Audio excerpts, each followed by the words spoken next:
You're shopping at your favorite mall, and it's time to get to the next level. You notice the escalator stopped moving, so it's probably broken. You can choose to walk on it anyway, or look for the stairs or an elevator. So what's it gonna be? If you choose option A and bravely stepped onto a stopped escalator, I have some bad news for you. You're putting yourself at risk since the escalator isn't designed to be used as regular stairs. In case the escalator has stopped because of a mechanical failure, let's say the brakes suddenly stopped functioning. It could roll away under load at any time. You never know when it starts moving again, so you might fall. The rise of the steps is normally higher on escalators than on regular staircases, so depending on where the moving stairs stop, some of them won't be even. You might trip on them easily, especially when walking down. Plus, escalators are designed to carry only a certain load at the same time. When people are moving like on a conveyor belt, there's never too much weight at one moment. When the conveyor belt is stopped, the weight can go beyond the limit, and the escalator might collapse. If you still choose to walk on a non-working escalator, be prepared to experience something known as the broken escalator phenomenon. Whenever you ride or walk on a properly functioning escalator, your brain marks it as a moving object. It fine-tunes the motor control of your legs and the balance mechanisms in your inner ear to adjust to this motion. Even when you see the escalator is obviously still, your unconscious brain recognizes it as the moving stairs. So once you're walking up or down a stopped escalator, it feels weird and unnatural that it's not moving. In 2015, London Underground carried out research to see if it's more efficient to stand or walk on a moving escalator. It turned out that standing-only escalators at Holborn Station could carry up to 30% more people during rush hours than escalators that allow walkers. On taller escalators, most people tend to stand rather than walk, leaving unused room on the left side. When all these spaces were filled, the waiting time to get on the moving stairs dropped sharply. As a result, the station only got overcrowded once, compared to the regular several times a week. The Underground took note of these results, but didn't ban walking on escalators altogether, since many people still wanted to be able to do it. Have you ever tried cleaning your shoes against those brushes you see on any escalator? Well, they're actually there for safety. These brushes are also called skirt deflectors. The skirt is the gap between the stairs and the side. The brushes keep your shoes, feet, and loose clothing away from the gap. When you get on an escalator, you're mostly focused on keeping balance and hardly pay attention to little details. You won't notice the gap when everything is fine, but if the escalator goes out of order, it can give you a hard time. The gap leads down to the mechanism that makes the escalator move. If something like a bag or a jacket or even your toes get stuck there, it can interrupt the motor's work and cause an accident. Escalator brushes are there to stop foreign objects from getting inside the gap or deflecting them. Some escalators also have a yellow border to indicate danger and remind passengers not to stay too close to the edges. New Delhi Metro has an extra safety feature inspired by the traditional draped outfit. Saris can get easily stuck on the corners on moving stairs. To prevent that from happening, they added sari guards on both sides of the escalators. The concept of escalators is much older than you could possibly imagine. Their ancestors were used for the construction of the Great Pyramid of Giza in Egypt. They put over 2 million stone cubes on tree trunks to roll them upwards on artificial earth bridges around the construction site. The idea of constantly rolling wheels under the transported rocks became one of the basic principles for future escalators. Like with many inventions, several people are credited for having invented the moving staircases as we know it today. American inventor and engineer Jesse Reno was one of them. He patented his invention in 1892. It was known as the incline elevator and was installed at the Old Iron Pier at Coney Island in New York City. It was extremely popular, and 75,000 people are reported to have tried out the invention during the 2 weeks that it was showcased. The steam-powered conveyor belt was moving at a 25-degree angle and traveled to a height of 7 feet. It was metal with a serrated surface, much like the escalators we know and love today. They were comb-like teeth at the top and bottom landings to make the transition smooth. There was also a handrail for passenger safety. Already back then, Reno suggested that one escalator should take passengers up and another one down. His invention was a success, and it was installed at various locations by the beginning of the 20th century. It was later purchased by the Otis Elevator Company. Escalators have transformed shopping. Thanks to them, the stores were able to grow to many levels. But the first escalator, which was installed at the end of the 19th century at London's Harrods store, scared many customers. It was the first moving staircase in England, and the people had no idea it was safe to use. Some of them believed it could mess up with their internal organs. To calm them down somehow, the store staff offered terrified shoppers drinks at the top of the escalator, which was only moving up. The longest outdoor escalator system in the world is Central Mid-Level Escalator in Hong Kong. It runs for around half a mile. The idea behind this engineering gem was to ease the traffic situation in this busy city district. They built 20 escalators and 3 inclined moving walkways at the end of the 20th century. The system changes its direction to meet the needs of the commuters and runs downhill in the morning and uphill from 10:30 a.m. until midnight. It's now popular not only with these local residents, but also with tourists who use it to get through the historical district up to the dining and nightlife hub. The escalator in the basement of Moore's department store in Kawasaki, Japan, has made it to the Guinness Book of World Records as the shortest in the world. The Pachicalator, as it's called, only has 5 steps, and it takes its passengers 2.7 feet down to another landing, from where they continue the descent manually. There are regular stairs separated by a guardrail from the escalator, and they're a faster option for those in a hurry. No one knows the reason why the escalator had to be installed here. It was probably to set a world record and attract more customers to the store. All escalators are custom-made, depending on where they'll be installed. There are some basic settings and mechanisms, of course, but the height, width, angle of incline, and speed are varied to fit the customer's requirements. Some escalators even have a royal mode, since they're designed for royalty. These models come with a button that allows the passengers to start and stop the moving staircase whenever they want. There are also models with cooling units for hotter regions, so the passengers can safely touch the handrails. You wouldn't want to hold on to a frying pan, would you? Mobile escalators which travel on board airplanes can be used for boarding and disembarking passengers. There are also escalators high in the Alps, fitted with anti-slip treads for skiers and stairs moving underwater through transparent tunnels at aquariums around the world.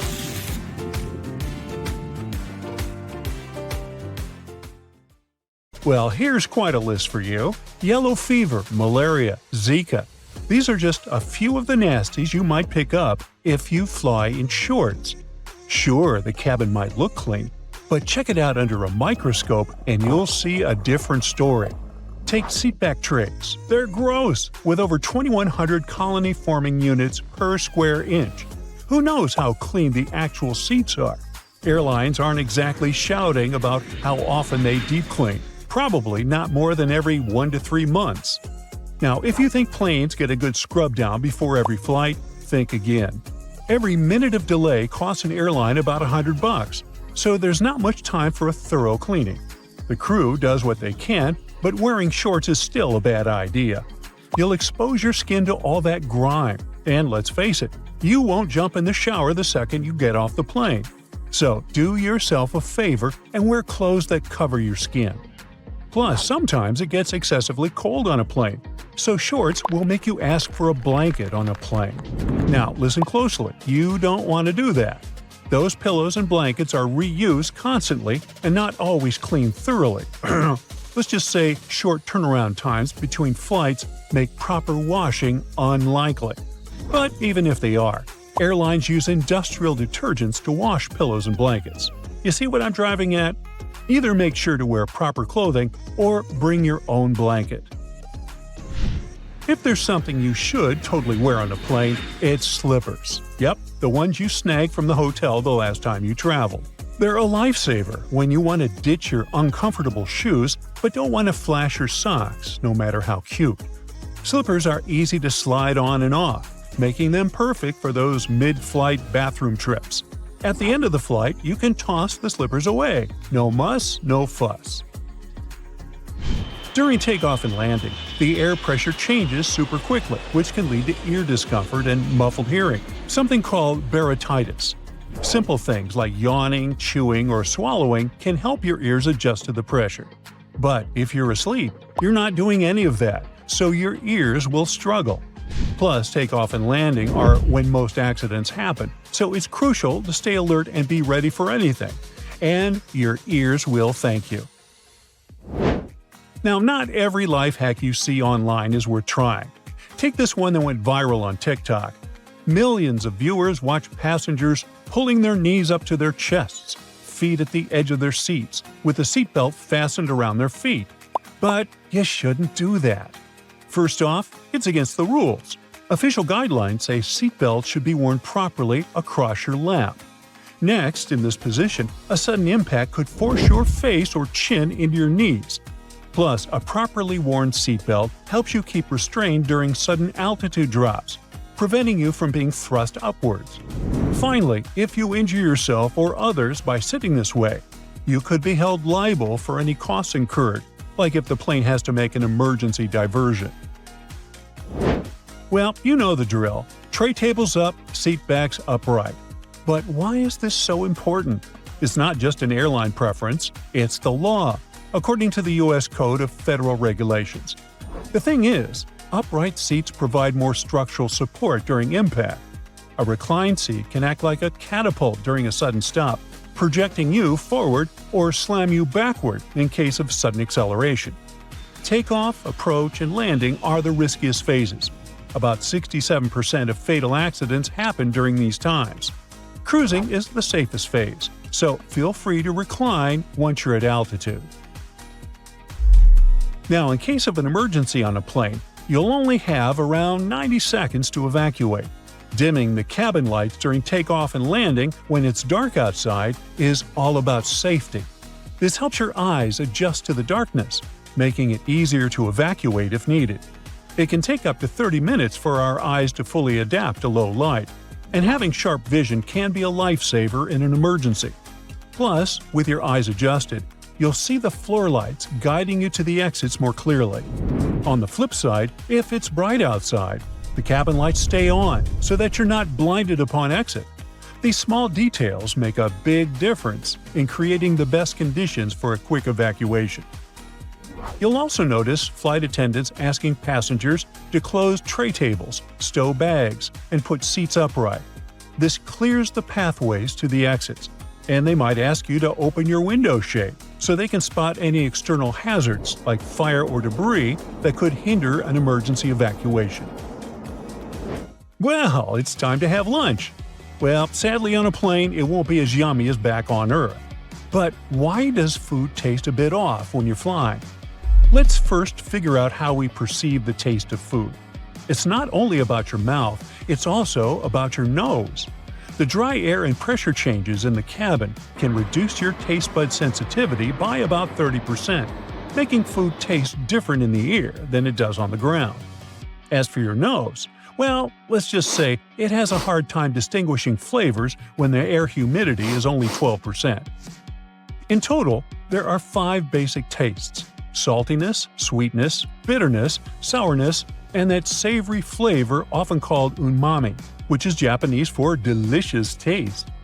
The 2 tastes that get especially weak when flying are saltiness and sweetness, which is why airlines often over-season their meals. To make airplane food, if not yummy but at least edible, cooks must add up to 20% more salt. By the way, it's not just about the altitude or pressure. That loud background noise can also make food taste less salty and sweet. While traveling, relax and breathe, my friend. Despite what you might think, aircraft air quality is actually better than in many other communal spaces. About 40% of the air is filtered through a HEPA system, and the rest comes from outside. This means the air is completely changed every 3 minutes, catching 99.97% of airborne particles. Sounds very safe, right? Well, almost. Look at those overhead air vents. As for colony-forming units, there are 285. Just 285. For comparison, an average keyboard has over 3.5 million CFUs per square inch. So those nozzles are relatively clean. Still, you never know when they were last wiped down, so keep hand sanitizer nearby just in case. In any event, the overhead air vent can help keep germs away, so it's good to have some fresh air blowing in the stuffy cabin. Now, while your plane is taking off and landing, it's a must to stay seated. But actually, staying glued to your seat for the duration of the entire flight is more of a bad idea. You see, we all need our blood to circulate nicely around the body. Sure thing, you aren't supposed to walk to and fro, but standing up for some time is a good idea, especially if you have an aisle seat and there's no one to block your way. If you're blocked in the middle or window seat, just make sure to stretch your legs. We've chatted about this before. To protect your ears, it's best not to sleep at certain times on a plane. But here's another tip to keep your eyes happy too. Whenever you're flying, go for glasses instead of contact lenses. The dry air on airplanes can be super harsh on your eyes. If it's your first time flying, you might not realize how bad it can feel, and taking out your contact lenses mid-flight can be a real problem. Now, statistically, 30,000 flights are delayed every single day. And while a flight delay may give you benefits such as a free coupon for a sandwich and Coke, it can also make you lose your connecting flight, train, or a Taylor Swift concert if that's what you were after when boarding a plane. Is there a way to avoid flight delays? Well, while they might seem like a total gamble, there are some tricks to boost your odds of getting to your destination without a hitch. According to weather expert Chris Bianchi, it's best to steer clear of booking flights on summer evenings. Seriously, just don't do it.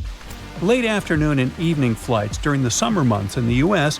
are notorious for delays due to typical weather chaos. Why is that, you ask? Well, it all comes down to thunderstorm ingredients: moisture, unstable air, and a way for that air to start moving. In the summer, the sun heats everything up and makes the atmosphere unstable. The warm air near the ground rises, cools down as it goes up, and presto, you get clouds that may just decide to throw a thunderstorm party. Unfortunately, the guest list includes your flight delay. Conversely, you can choose the best time to fly. There's no guarantee your flight won't be delayed, but you can snatch the best price at least. So if you book a flight for midweek, let's say Wednesday, it'll probably help you save up to 17% of the initial price. That's around $56 if we speak of domestic flights, not to mention transatlantic ones. But it's not just about the day you book. Timing is crucial. Catch flights early or late. Think 4 a.m. and red eyes for better deals and fewer crowds. Avoid flying from 9 a.m. to 11 a.m. and from 2 p.m. to 4 p.m. if you can. Long story short, the best days to fly are Tuesday and Wednesday, and the worst day is Sunday. And don't forget the summer season. If you want to have a decent price for your vacay destination, make sure to book that well beforehand. So, you managed to secure the best prices for your tickets. Is there anything important you should know about your luggage? Yep. Once you arrive at your accommodation, you should immediately toss your suitcase into the bathtub. While it might sound a bit weird, it's actually pretty smart. And the biggest reason for that is bed bugs. Those creepy little pests love to hide in beds, couches, and even your clothes. And they're all about munching on human blood. Ooh. If they're hanging out in your hotel room, they gladly hitch a ride back home with you in your luggage. So, you should avoid putting your bags on soft surfaces or the bed when you first get to your room. Bedbugs usually chill out on mattresses, box springs, and in furniture cracks. If there's no bathtub in your room, just keep your suitcase in the bathroom, as they're way less to have these little bloodsuckers. You can leave your luggage there while you give your room a good look over for any unwanted guests, or just keep it in the bathroom for your entire stay. Another weird thing you should totally do in a hotel is stashing a towel by your hotel room door. You see, wrapping a small towel around your door's safety latch can really add to your peace of mind. Just pop the towel around the latch and lock it up. This tiny step makes it a lot harder for anyone to get in unexpectedly. And to make it easier to remember, just keep that towel right by your door so you can use it every time you head back to your room. If you ever wanted to know what happens to your baggage when you're on board a plane, the short answer is nobody knows, not even the staff. Baggage is sorted automatically. Scanners scan the barcode and sort the baggage according to its destination. The three main tasks of airport baggage handlers are to move your bags from the check-in area to the gate, to move them from one gate to another when you have a connecting flight, and to move your bags from the plane to the baggage claim area. So, if your baggage doesn't move fast enough, it can be late for your connecting flight. Or the exact opposite. Your bag can get to your destination before you do, because you're stuck at passport control. Now, some people also claim that you might experience some problems if you forget to tear off old stickers showing a different destination. There's an opinion that, in this case, the scanner might send your baggage to the wrong country. Oops. So, you arrive at the airport eagerly anticipating a well-deserved break from work, park your car in the lot, and discover the steep fees for leaving it there. Why is it so expensive? Airport parking facilities operate like any other business. The expenses involved include the cost to the land, the construction of the parking area, and ongoing maintenance, all of which can add up significantly. Ultimately, someone has to cover all these costs. Furthermore, the convenience of parking close to the airport contributes to the higher prices. If you're not willing to spend extra for this added convenience, consider taking a taxi instead. By the way, the world's most expensive airport parking will make you shell out around $500 a week. It's located in Doha, Qatar, and it's earned accolades for the top-notch quality it provides. I mean, it's not surprising for this money. So, you may find it a bit weird that the flight crew is all about where your window shades are. But there's a good reason. They want to help everyone get used to the natural light outside. Plus, it's super important for a smooth boarding and deplaning experience. In case things go sideways during an emergency, you definitely won't want to be blinded when trying to get out of the plane. Also, keeping the window shades up during takeoff and landing lets the ground crew keep an eye on what's happening inside the cabin. If something goes wrong, like a fire, they can spot it right away and jump into action. If the shades are closed, they might miss crucial signs, which can slow down their response when every second counts. When you're going through security, put your stuff on the conveyor belt in an order that will make it easy to repack later. Start with your backpack so that you can toss things right in as they come out. If you have a laptop or any pricey gadgets, stick them in the middle or in the second tray to keep them safe. Basically, you need to put your valuable stuff between your personal items in the first tray, and your carry-on should be the last to go. This will keep your electronics from getting mixed up with other people's stuff.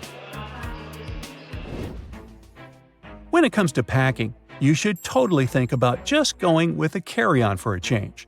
The freedom you get is amazing. And even if you decide to check a bag, definitely bring a carry-on with you. Pack a whole outfit in there. While stolen or lost baggage isn't really common, only 3% of luggage doesn't make it to the destination. Baggage delays happen all the time.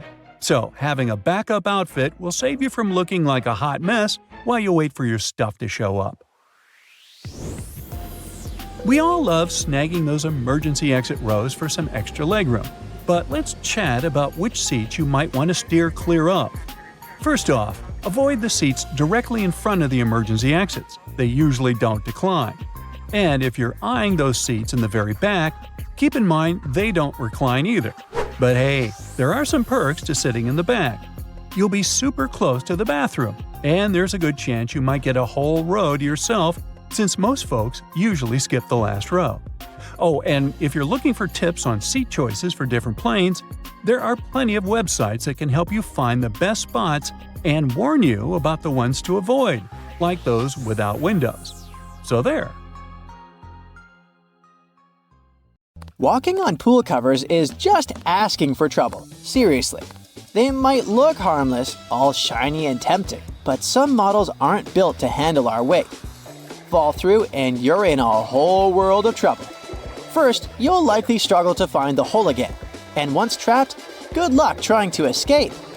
Those covers are designed to float, so they're going to cling to you. Thrashing around only makes things worse, increasing your chances of getting tangled up. From pools to swamps. Now, the danger shifts to bubbles seemingly drifting your way. Watch out, because that's a sign that an alligator might be nearby. During mating season, male alligators put on quite the show to attract females, even to the point of roaming neighborhoods. It usually takes a few weeks for the male to win over the female, and if she thinks he's a suitable partner, they start swimming around each other. But the mating act itself is surprisingly private, as it happens underwater. All that can be seen of the actual mating are the bubbles that rise from the bottom of the swamp. The next underwater threat is much smaller, only about 14 inches long. Bloodworms might seem small, but they're like little dangerous mutants. During their life, which is normally about 5 years, they feed on the metal they find in the sediment at the bottom of the ocean. This metal actually fuses with their jaws, creating metal teeth. Yep, their super sharp teeth are made of 10% copper, the highest concentration found in any animal. When this bright red marine worm is ready to strike, it inverts its digestive system, including those metal teeth, and shoots its guts like a torpedo right at its target. Oh, and its venom contains 32 different types of toxins, paralyzing its prey completely. The next red thread on our list is a flyer, the hooded pitoe. Despite its cute appearance, this bird packs a venomous punch. Its feathers contain a chemical called batrachotocin, also found in poisonous frogs and certain beetles. Basically, when this toxin gets into your system, it messes with the normal functioning of sodium channels in nerve cells. This disruption keeps these channels open longer, causing nerves to fire uncontrollably. That can lead to paralysis, breathing problems, or worse. So, if you ever find yourself in their native land, New Guinea, stick to the chicken dinner and stay away from this bird. Another thing you should never eat is the pufferfish, especially a type that is highly famous in Japan, known as fugu. If you really want to try it, just know that only skilled and licensed chefs can prepare it. Fugu has to be handled very carefully, because certain parts of the fish contain a toxin called tetrodotoxin. To understand how dangerous this substance is, consider that around 55 people per year lose their lives after eating this fish. Hundreds more experience symptoms like dizziness and vomiting. If prepared correctly, and I emphasize if, this type of pufferfish can be enjoyed as sashimi or in hot pot dishes. But I wouldn't dare to try it.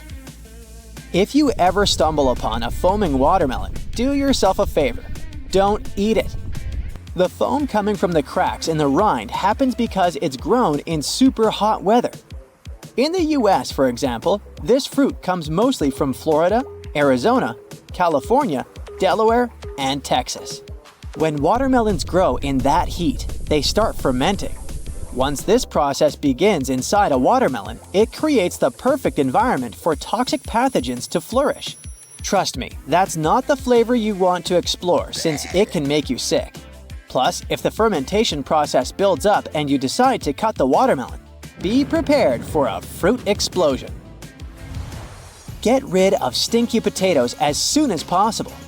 When these spuds turn mushy, they start giving off a nasty gas called solanine. Inhaling enough of it can knock you out cold and even give you wild hallucinations and raging fever. Usually, potatoes in that stage have a green color. Although the green color that forms on the skin of a potato is actually chlorophyll, which isn't toxic at all. Its presence indicates concentrations of solanine. This toxin is produced in the green parts of the potato, the leaves, the stem, and any green spots on the skin. This strange process occurs because it's the plant's defense mechanism against insects, diseases, predators, and apparently humans too. To prevent any bad consequences, remember to store your potatoes in a cool, dark place and remove the skin before eating them. Next on our list is something that we all love: hot dogs. Besides their zero nutritional value and controversial ingredients, The shape of hot dogs is a perfect plug for airways. In fact, this is actually the leading cause of choking for kids under 14. As a grown-up, you're probably already pretty cautious, but it's still smart to skip those hot dog eating contests. Never pick cashews straight from the trees. In their natural state, those little guys contain an oily resin called urushiol. If you come into contact with it, you can end up with a rash that itches and looks like a bad case of poison ivy. Fortunately, those raw cashews you find in supermarkets aren't really raw. They've been roasted at high heat once or twice to make them safe to eat. Once cashews are clear of urushiol, they go through quality checks, and then they're good to hit the shelves. One thing that is not safe to buy, though, is clothes labeled as stain-resistant. I know it seems like a great deal, but those words might actually mean the item is packed with some not-so-cool stuff that can mess with your body, like per- and polyfluoroalkyl substances. So, along with all the usual stuff like processing and dyes, these fabrics get an extra dose of chemicals that stick around even after you wear them. Yep, stain-resistant clothes might be poisonous and can cause you all sorts of issues, like rashes, headaches, and brain fog. And I don't need any more brain fog. We've all heard it a million times, but it's worth repeating. Don't stand too close to a moving train. But why? Well, when a train speeds by on the tracks, the air rushes past at different speeds on either side of you. According to something called Bernoulli's theorem, the air pressure between you and the train is lower than the pressure on the other side of you. This creates a kind of suction that can pull you towards the train, putting you at risk of getting hurt. So, yeah, it's definitely best to stay away from the tracks. But if your travel plan involves hopping into the passenger seat of a car, don't rest your feet on the dashboard. I get it, we've all done it. But this chill habit is seriously risky. One of the most crucial reasons to avoid putting your feet on the dashboard is the danger it poses if the airbag deploys. You might be wearing your kneecaps as a sleep mask. Airbags are meant to deploy with some serious force in a crash. If your feet are up there, you're way more likely to get hurt when that airbag slams into you, possibly causing some serious injuries, like fractures or dislocations. Plus, this bad habit compromises the effectiveness of the seatbelt. With your feet in an elevated position, the seatbelt might not keep you securely in place. So, you're on a road trip headed for a camping adventure. You're wandering through the forest looking for the perfect spot to pitch your tent. But hold up. Is that an orange X painted on a tree? You might think that this is just a sign that the tree is getting axed, but it's actually something else entirely. The U.S. Forest Service uses that symbol to mark boundaries, usually indicating the edge of the government-owned land. So if you spot an orange X on a tree, your best move is to turn around and head back the way you came. So, there you are. You have a long flight, or worse, a series of flights ahead of you, and it makes you stressed out. But don't worry, I'll tell you about some tricks and secrets from experienced travelers that will make your journey easier and more relaxed. First things first, tell me the truth. Are you an overpacker? Then I've got a solution for you. Try to use all the space available to you. For example, it's a great idea to put small items like socks or a swimsuit inside your shoes. Pack your scarf and belt into your handbag and so on. If you're going to travel with a backpack, put the heaviest items at the bottom. Also, try to roll everything. This way your clothes will take up less space and will wrinkle less. Now, when going on a trip, leave your massive wallet at home. Instead, put all your essentials like your passport or cash into a small container or even a toiletries bag. You can also use a mint tin to keep your credit cards and money. Put everything inside, then cover it with a piece of paper and fill the tin with mints. Voila! The perfect hiding spot is ready. Leave large bottles of ocean or moisturizer at home.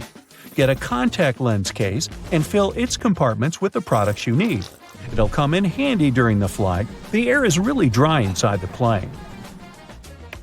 You can use small travel containers for literally any product you think you'll need during your trip. But if you're worried some liquids might spill, put some plastic wrap over the top of the container, and only after that, cover it with the lid. If you have some vitamins or other pills with you, you can get a travel pill organizer like this one from Amazon. It has several compartments of different sizes, and each of them can hold from 13 to 21 pills or capsules. It also has a sealing ring that will keep your pills safe from dust and dampness. Now, you come to the airport well ahead of time and decide to wander through the duty-free zone. And even though you weren't planning to buy anything, you can't help but put some products in your pockets. Oh, I mean your shopping basket. Don't blame yourself, it's not your fault. Lots of airports are designed in a special way that makes you feel relaxed and at ease. Yep, I'm talking about all those huge windows, a lot of light massage chairs, and comfortable seating areas. And statistically, calm passengers are 10% more likely to spend money on retail, duty-free, and food. One more way airports manipulate you into spending your money is by making you walk through the shiny duty-free stores straight after the security check. But the most curious thing is that the walkway through such stores usually veers to the left. That's done because most people are right-handed, which means they'll use their right arm to pull their luggage and are more likely to look at the right side while passing through the stores. And the duty-free zone veering to the left leaves more space on the right where passengers are most likely to look. By the way, even though duty-free shops have a reputation for being cheaper than in stores, it's not always true. For example, sweets, beverages, and perfumes are likely to cost more at the airport. Plus, be careful with what you buy in a duty-free store if you have a connecting flight. Some airports don't allow you to carry liquids over 3.4 ounces through your layover destination, even if they're from a duty-free store and in sealed bags. Arriving at the airport 2 hours before your flight isn't really necessary. Sure, there are super hectic, ginormous transportation hubs where even 2 hours might not be enough. But in most cases, this recommendation is just an ingenious plan to make you spend more money on shopping, eating, and drinking. After you pass all the security checks and passport control, you'll have the golden hour ahead. That's 60 minutes during which you're most likely to open your wallet, to buy a coffee and sandwich, get a book to read, or even spend a hefty sum on a new perfume. Buying bottled water at the airport can easily make you go bankrupt.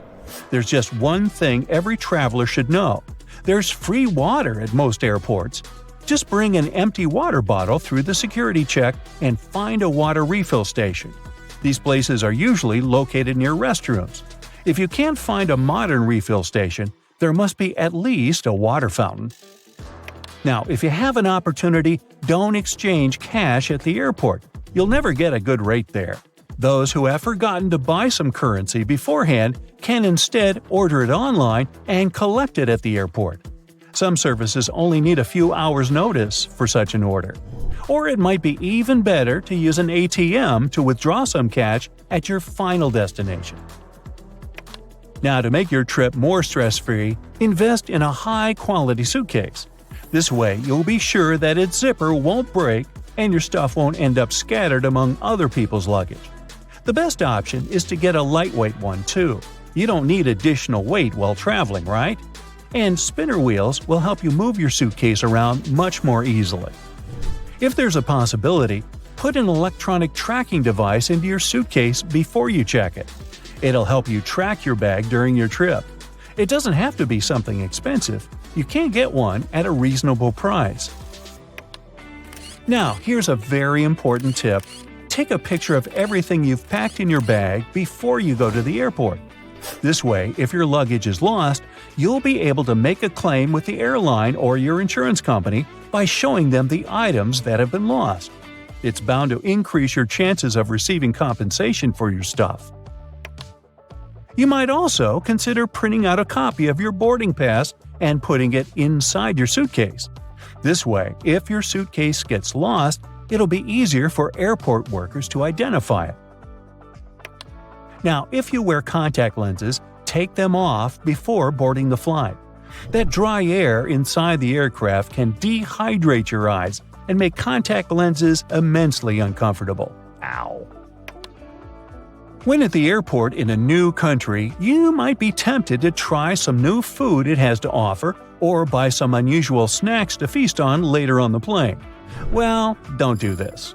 Eating anything you're not used to before flying may result in spending more time than planned in the plane's bathroom. You know what I mean? Where's my passport? Ah, here it is. Whew. Wait, have I left my credit card at the store? No, it's here. Does that sound familiar? If you tend to worry about your documents and cards while wandering through the airport crowds, you can get yourself a multi-pocket neck wallet like this one. It has an adjustable neck strap and has enough space to hold your passport, cards, cash, and even your keys. If you're traveling with your family, you can get a large family travel wallet. You can find one spacious enough to contain all your documents and the most necessary stuff you need to have at hand while traveling. And if it's also divided into several named compartments, and some of these products are, you won't need to waste time trying to remember into which one you put your credit card. And here's a bonus fact for you. If you ever see the letters SSSS or *S* on your boarding pass, get ready for additional security checks. Instead of these letters, there may be a checkerboard pattern. Anyway, if you have any of these marks, your carry-on luggage can also undergo a thorough inspection. Why might they choose you for secondary screening? Well, some of the criteria are making a one-way reservation or paying cash for your ticket. In some cases, the selection is absolutely random. Always choose wisely when ordering meat at a restaurant, especially when it comes to the ground meat most of us have in burgers. Why? Because when the piece is ground to reach the desired consistency, harmful elements from the surface of the meat can get inside, and it can potentially render the dish unsafe to eat. If the burger is ordered more on the rare side, it hasn't been exposed to heat enough to get rid of any unwanted bacteria or viruses. Rare steaks, however, are a bit safer to eat. Once the outer layer of the meat is seared in high heat, it should be clear and safe. The same rules apply even when you're cooking at home. Specialists recommend that whole cuts of meat should reach a minimum internal temperature of 140 degrees Fahrenheit before they're ready to serve. Fish needs to be heated to 145 degrees, while ground meat needs a minimum of 160 degrees. Poultry or pre-cooked meats, like hot dogs, need to get heated to at least 165 degrees to be on the safe side. Next time you order something to drink at a restaurant, better stay away from garnishes. Most drinks these days come with a slice of lemon or lime, while others come with strawberries or even olives, but not all of them are safe to eat. That's because bartenders don't always have the same sanitary rules and discipline as people working in the kitchen. They might sometimes forget to store fruit correctly before using them, while some may even leave slices of lemon on the bar surface for a long period of time. Not to mention that some of them work under high-pressure conditions and may sometimes forget to wash their hands altogether. Just stick to the drink itself, and you'll be safe. The same goes for tap water. If you're at a restaurant, you'll be inclined to indulge in the restaurant's tap water since it's almost always on the house. Best to stick to the bottled one, as it's free from any potential contaminants like chlorine or herbicides. It's a bit more expensive, but it will keep you away from visiting your doctor. The hotel you're staying at on vacation most likely has a buffet. Might want to skip this one too. For starters, you can't always tell how long a piece of food has been staying out. More so, not all people enjoying the buffet really obey the rules. They don't all use forks and spoons to place the food on their plates, and some of them may even be ill. It can be anything from a cold to the flu. If you don't want to skip the buffet though, you might want to go for the one that features a food warmer. Also, try to be on the lookout for what sorts of food should be warm and what should be cold. Slices of cheese, for example, shouldn't reach room temperature. At the same time, soups or pieces of cooked meat should always be eaten hot. Going out for dinner with friends and planning on sharing your meals? Skip the bread basket. You'll thank me later. Too much bread can be bad for your diet. Plus, not only does it have empty calories, but bread baskets are also known to travel from table to table. That's right, those slices of bread might not have been specifically cut for you and your friends. They might just be leftovers from the previous party at the table. The same goes for bar snacks. There's no way to tell how many people have touched the popcorn or peanuts before you, or how long they've been sitting out before they were served to you. Try not to order fish on Mondays. As appetizing as it may look, that's because some chefs claim that the Monday fish special might actually be a 3-day-old fillet. Most seafood markets aren't open during the weekend, so you can't always be sure that the fish you're being served on a Monday is fresh. If your local burger house always has a bottle of ketchup on the table, try not to add it to your fries. Some servers say that if 2 bottles of ketchup are half empty, they'll sometimes blend them together. There's no way to keep track of the expiration date or how long the bottle has been sitting on the table. Not only is it harmful to your health, but it might also ruin the taste of an otherwise good dish. Unlimited appetizers aren't your friend either. Sure, there's nothing wrong with indulging a bit, but the problem is most restaurants provide an unlimited supply of these snacks. By the time you're served the first course, you might already be full.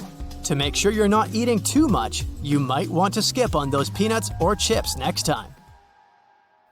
Ordering a salad as an entree might seem like a good idea too, but these days, salads may not be the healthiest option.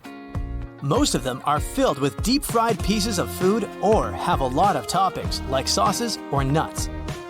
That little bowl of salad may end up having more calories than the main course itself, so make sure you ask the server about all the ingredients and quantities before ordering. If you're not able to finish your meal and plan to ask for the rest to be put in a takeout box, make sure you head straight home after dinner. If the box remains sitting outside at room temperature for too long, the food may end up spoiled. Not to mention that the taste will be completely ruined. So, if you plan on going shopping or seeing a movie after lunch, you might want to give up on that takeout. The second cheapest beverage on the menu at your local restaurant may keep a little secret. Sure, you may be inclined to order it if you don't want to look cheap, but for most restaurants, the second cheapest option may be the one they pay the least for. But if you go with the house option, it usually has the best value for money. Both high-end and low-end restaurants can provide you with some extra ice in your drink if you ask for it. However, it may not be the safest thing to do, as ice machines are not always properly cleaned. Some waiters and restaurant staff have even admitted to seeing mold or dust accumulated around the icebox. To be on the safe side, ask for a freshly refrigerated beverage. It will most likely be sealed, and most restaurants open soda bottles right in front of you, so you'll know it hasn't been contaminated. Having ice cream for dessert sounds like the lowest calorie option, but there's a catch. Most restaurants charge you way too much for a simple cup of ice cream. Why pay for it at the restaurant when you can pick up a tub from your local supermarket on your way home? If the specific restaurant doesn't offer its in-house made ice cream, try choosing something else or skip dessert altogether. We're all excited to go out for dinner on a special occasion, but it's best if you skip national holidays. On such days, the kitchen is really crowded since the staff needs to bring out plate after plate. This means they'll have less attention to detail because of the amount of pressure they're under. If you do really want to celebrate a specific holiday, pick the day before or after, or even the next weekend. But if the restaurant has been closed for the holidays, don't be so fast to book a table immediately after it opens again. You might be served food that's been left in storage for quite some time. Holidays may also be a nice occasion to polish your home cooking skills. You might also want to skip on some items on the menu if the restaurant doesn't specialize in them. Let's say you want to order a steak at a seafood-themed restaurant. That specific piece of meat might have been in storage for quite some time. Try to stick to the dishes that are more popular on the menu. Now, a basic sponge and baking soda can make a great eraser for little grease spots, fingerprints, and stains on your walls, or many other painted areas such as furniture or wood fences. Just sprinkle a bit of baking soda on your dry sponge and scrub the stain area in a circular motion, and then use a clean, dry cloth to wipe the baking soda off to get rid of any remaining dirt. If you're worried that this technique might ruin the paint, try just a bit of soda first and see how the surface reacts. If you want to extract the maximum amount of juice from your lemon or lime, put them first in a microwave for 15 seconds. After that, give them a little roll on a hard surface. And now, feel free to use your manual juicer. When you smash some glass or pottery on the floor, it can be pretty hard to notice and pick up all the tiny fragments, especially if the glass is transparent. Guess what can help you? A slice of bread. After you remove all the big pieces, carefully wipe a thick slice of bread across the floor to pick up any tiny fragments. They should just get stuck in the bread. But make sure to do this very carefully or just put on protective gloves. And don't absent-mindedly make yourself a sandwich right afterwards. Hey, just saying. If you're a huge fan of garlic, here's a tip for you. Cut one garlic bulb in half and rub an empty bowl for a nice flavor. Now, you can put your pasta, risotto, or salad in the bowl and enjoy your meal. Pringles tubes are made from a mixture of paper, plastic, and metal, which makes them a good option to organize groceries. You can paint the tubes in a plain color to make them match your stylish, minimalistic kitchen, and then attach removable labels on the side. Have you ever struggled with threading a needle? Here's an easy way out. Place your toothbrush on the table and put the thread across the bristles of the brush. Now gently push the needle down over the top. The bristles will help you poke the thread up through the eye effortlessly. Once you got the loop, just use your fingers to pull it through. If you've got these annoying tea stains on your favorite mug that won't wash off, try to apply some toothpaste to your sponge. This is also applicable when you need to make your dirty cutlery shine. It's best to use a mildly abrasive sponge. It's pretty helpful when it comes to removing dark spots on dishes.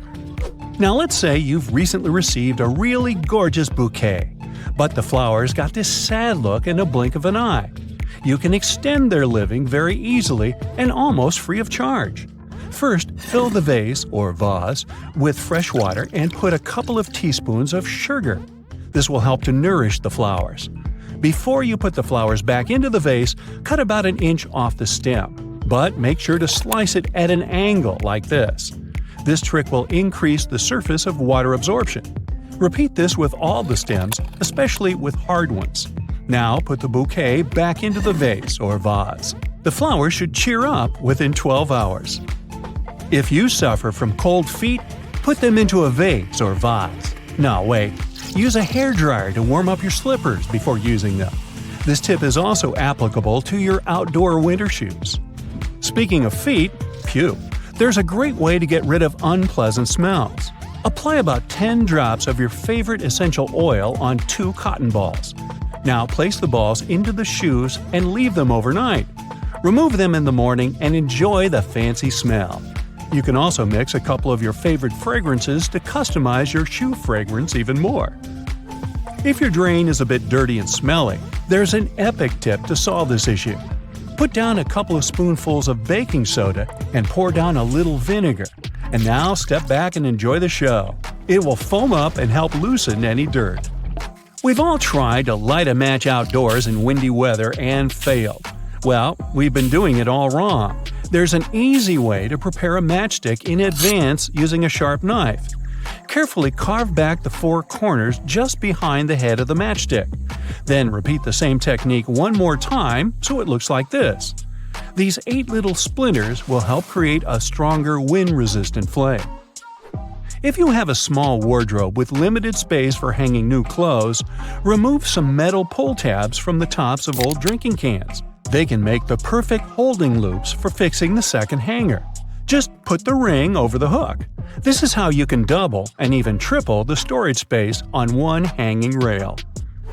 If you need to make an emergency candle, you can use one very common item from your fridge. Have you guessed what it is? Butter. Cut off a piece of chilled butter and place it on a heat-proof dish. Poke a hole straight down through the center using a toothpick or a wooden stick. Now we need a wick. You can use a common cotton string or twine. Cut the corresponding length and poke it through the hole so it goes all the way to the bottom of your candle. Gently coat the end of the wick with butter and light up your brand new DIY candle. Use hair straightening tongs to smooth out those annoying creases on your tie. Or let's say you're working in a shop and you have to deal with fluffy piles of cash. The tongs will help you iron your money to put them in smaller stacks, which then fit neatly into your backpack. Hey, let's not go there. Wow, this zipper is tough. Why can't it slide smoothly like all other zippers? But don't rush to throw away your coat. Grab a bar of soap and gently rub it up and down against the zipper. Repeat it on both sides. Can you feel the difference?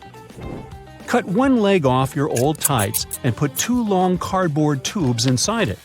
Go ahead and thread it under your internal door with 1 tube on each side. This will protect you from any draft because the tights will seal up any gap under the floor. You can also use this trick when you need to make a full blackout in the room. Just make sure to use thick black tights. Let's say you're visiting a conference in another city, and your schedule will be very busy. You can prepare your outfits for each day in advance and put them into different compartments of your hanging clothes storage organizer this way.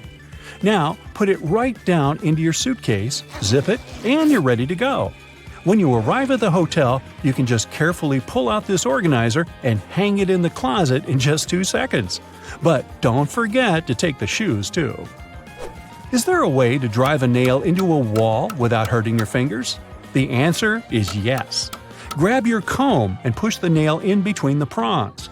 This way you'll keep your fleshy fingers far away and safe. And once you've got it started, you can easily slide out the comb and finish driving the nail. If you need an emergency metal scrubby sponge to wash your pot or pan, use a piece of tin foil. Crumple it up into a ball, apply a little bit of dish soap, and your brand new sponge is ready. Now start scrubbing and get ready to be amazed. It works really well, huh? By the way, the tin foil doesn't have to be new. You can recycle the piece you've already used for cooking. And the final tip is for perfectionists. If your shower head has a hard water buildup, the water won't come out straight.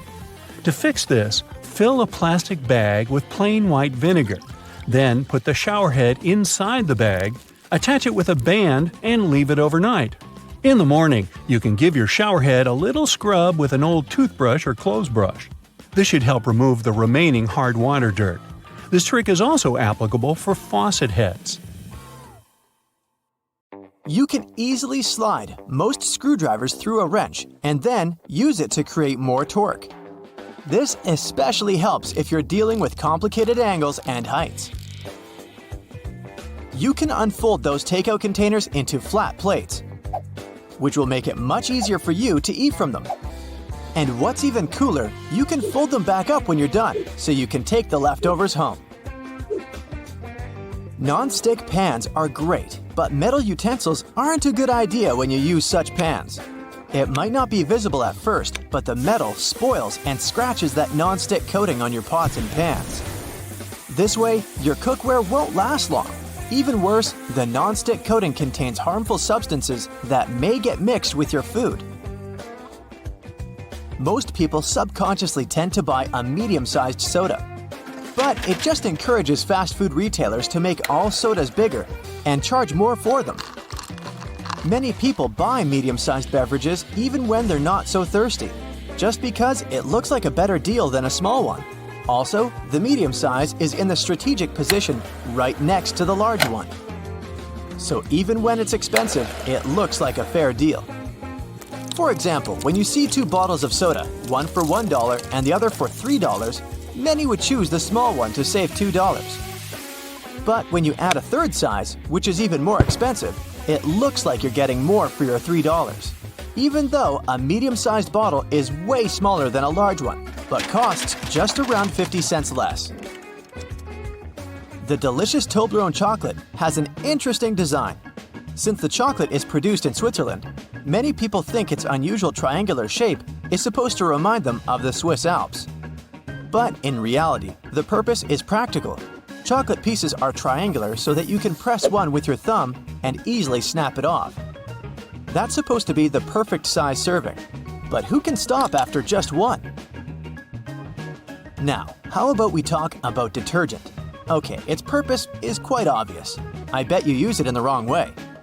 It seems that the more detergent you add, the cleaner your clothes will come out, right? Not really. If you use more detergent than recommended, you can actually trap stains. Because too much detergent produces tons of suds. They kinda cushion the dirt and it doesn't wash away. Peanut butter doesn't have any hidden purposes, but there's a secret tip about how you should store it. When you have all-natural peanut butter, you can see that oils and solids get separated if you leave the product in the cupboard for a while. Next time you buy a jar of peanut butter, store it upside down. This way, the oil will get distributed more evenly. Flaps at the top of a juice box are there to make it easier for you to hold it. This way, you won't squeeze the box too tightly and spill the liquid. When was the last time you checked your tires? They have special tread markings that can help you understand when it's time to change them. Just place a penny into your tire's tread groove so that the head is upside down and facing you. If you see all of the head, it's time to think about getting new tires. A potato peeler is not just what its name says. It's a pretty versatile little thing. It can help you slice cheese, make potato chips, or get paper-thin carrot pieces for your salad. You can even slice an onion much faster than you usually would. Having a dishwasher doesn't mean that you can just randomly place your dirty dishes there and expect that everything will end up equally clean. The device has its own secrets. Place the dirtiest items in the middle of the bottom rack so that they face the spray arm. Those are usually things like pots, pans, and very dirty plates.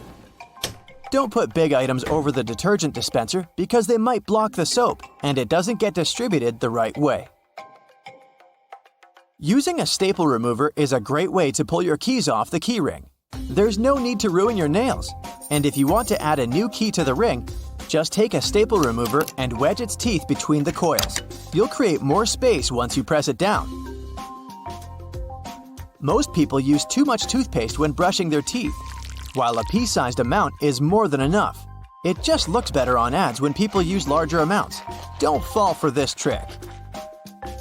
What's the biggest problem with using a slow cooker? You need to be patient. The main principle of work of this device is trapping heat and then using it to gradually cook food. So don't lift the lid of the device to check if the food is ready every couple of minutes, like you do with a regular pot. When you lift the lid, the heat escapes and you prolong the cooking time. Rivets are those little metal things on your jeans. Many people believe they're solely for aesthetics.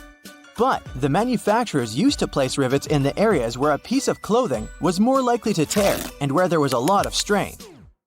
Rivets help to hold the fabric together. Have you ever noticed that the edges of some coins are smooth, while others have ridges? These ridges actually come from the past. Some sneaky folks would shave off the edges of their coins and use the metal they got to make new coins. But it was impossible to do the same with a coin with ridged edges. Most of the books have at least one or two completely blank pages in the back, front, or even both. That's because of signatures. It's a term that means groups of pages that printers fold and cut when assembling a book. A signature can contain 4 pages, or 16, 32, or 64. The main thing is that you can divide the number by 4. Such a signature can perfectly fit if a written work has 200 pages. But if there are, let's say, 203 pages, there will be some page leftovers from one of those signatures. Sometimes, publishers choose to fill this extra space with illustrations, feature checklists, other books an author has written, or even short extracts from other books. And in textbooks, instruction manuals, or similar publications, you can sometimes find the inscription, "This page is intentionally left blank." These notes are necessary so that you don't get worried that you're missing some important information. Why are fire trucks red? Back in the 1900s, there were mostly black-colored cars on the roads. That's why fire trucks were painted striking red, so that they could stand out in the sea of dark vehicles and get free space to pass through traffic faster. There's also a psychological component. For example, the color green kinda says, "Go ahead," and that's what it means when you look at the traffic lights. School buses are yellow because this color is the most visible one on the road, and the red hue symbolizes danger. Plus, it's the color with the longest wavelength visible to the human eye. This means we can easily spot it from a distance. That's why stop signs are also red. Have you ever noticed there's some numbers on your cosmetic products? You can usually find such codes along the edges of tubes or on the bottom of bottles and boxes. Don't ignore these numbers. They tell you how long your product will last. By following these instructions, you won't cause any damage to your skin. You sometimes see the green tint on the covers and tops of glass tables because of the iron content manufacturers use while producing the glass. You can see the greenish tint, especially if you take a look at the glass from the edges. If you don't like this color, go for low iron glass. How many hidden features are there in your car that you have never heard of? Most cars these days have everything color-coded under their hoods. It makes it way easier to know what you need to supervise between services, like the dipstick, the oil cap, or the coolant. You can even have a look at the brake and washer fluid. Anything else that's black or gray, just leave it to the mechanics. Ever seen a snowflake light on the dashboard of your car? It's not there to let you know the winter holidays are coming if that's what you're thinking. It's actually a sensor that indicates the exterior ambient temperature. It gets activated and pops up the light whenever there's a road warning due to a sharp drop in temperature. It may sometimes even come on with an audio warning or a message on your dashboard to warn you that the roads may be getting icy, so you can either adapt the speed or change to the appropriate tires if necessary. Most cars come with added features for the summertime too, like those neat sun visors. Yours might have an added bonus you might want to check out. We all know they twist to help the driver out when the sun is not shining from the front. But some of them can also extend, so they can provide shade to a larger area. If you figure out your sun visor doesn't extend, there's a simple solution though. Buy a sun visor extender. You can even find them online.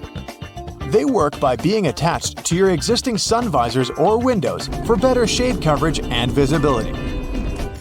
Let's find some hidden features at home. It's not rocket science, but there is a wrong way to make ice in the freezer, and that's because you're probably not using the ice cube tray correctly. They come with that particular shape because you need to fill the trays until there's a layer of water on the top.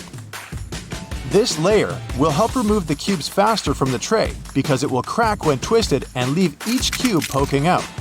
You can then grab them in no time and enjoy your drink.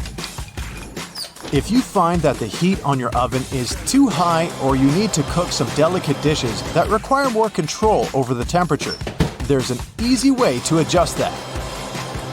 The knobs on your oven should come with calibration screws on their backs. Pop out the plastic knob and adjust it to your preferences.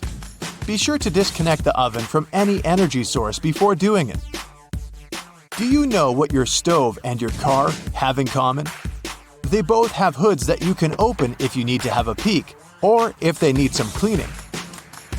If you look closely at the top of your kitchen stove, you will see two hinges located on the back corners.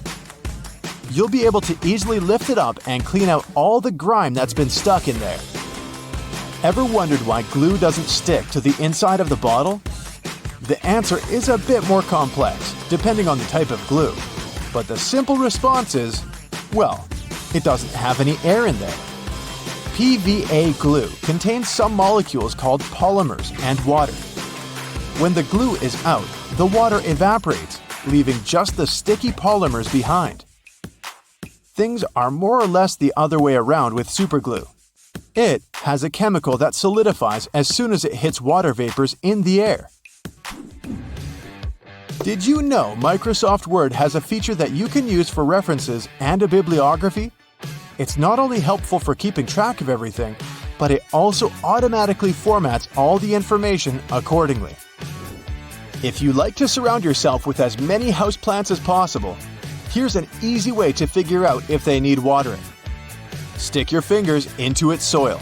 It should give you a better idea than simply looking at the plant's surface. If you can reach 2 to 3 inches into the soil and feel it's dry, the plant most likely needs some hydration. However, this trick does tend to work better with smaller potted plants because of the limited depth. In any case, it's always best to research the plant's needs in terms of watering and sunlight before committing to a plan. And always be careful not to damage its roots. Be honest, you indeed have clothes you wear all the time and some that just sit there in the back of your closet that you've most likely forgotten about. Here's a neat way to figure out which one is which. For starters, you'll need to turn all of your hangers backwards. If you really feel like putting more effort into this project, you can wrap some pieces of electrical tape on the hangers and write the start date on each. After that, everything is pretty self-explanatory. Each time you wear a particular item, turn the hanger around, making it face forward. After 6 months or a year, all those items that have yet to be turned around should go to donations or yard sales. Another great way to use hangers to help you with your wardrobe organization is to use them for your scarves. They will be wrinkle-free, but you can also see them a lot better and have a clear view of the scarves you actually use and those you should let go of. If you're looking to increase the storage space in your wardrobe, especially when the season changes, go pick yourself up some vacuum-packed storage bags. After that, you just need to fold your garments or other pieces of laundry, like bedding or blankets for example, and place them in the bags. Turn on your vacuum cleaner, place the nozzle on the bag seal, and remove all the extra air from the bag. It helps with reducing the storage size of clothes and keeps the clothes clean, dry, and moth-free.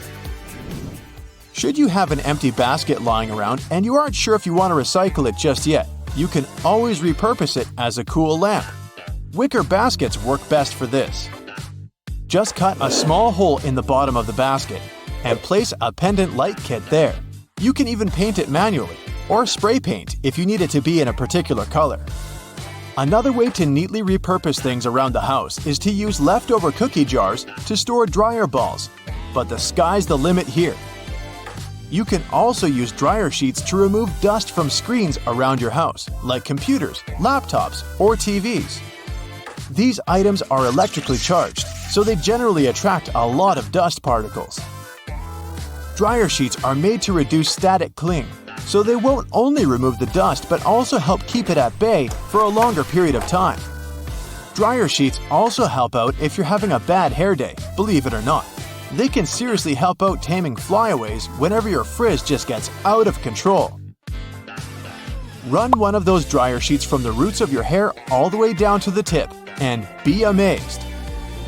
If there's a particular type of soap bar you like the smell of and want to replicate that on your clothes too, pick up one of those bars to make a day's clothes fresher. Place it in a fabric and place it anywhere between your clothes. Your shirts should smell awesome every time you pick them up. You can also save on fabric softener.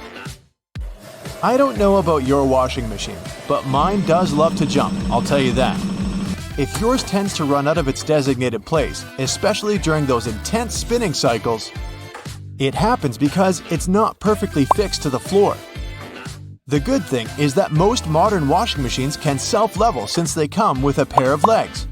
Just lift the back of the device off the surface area it sits on, and it will drop them, locking them into place once it's perfectly leveled.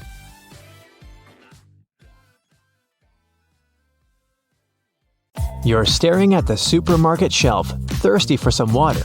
You'll probably pick the brand you always buy or get the cheapest one there. But wait, next time you buy a water bottle, make sure to check this out.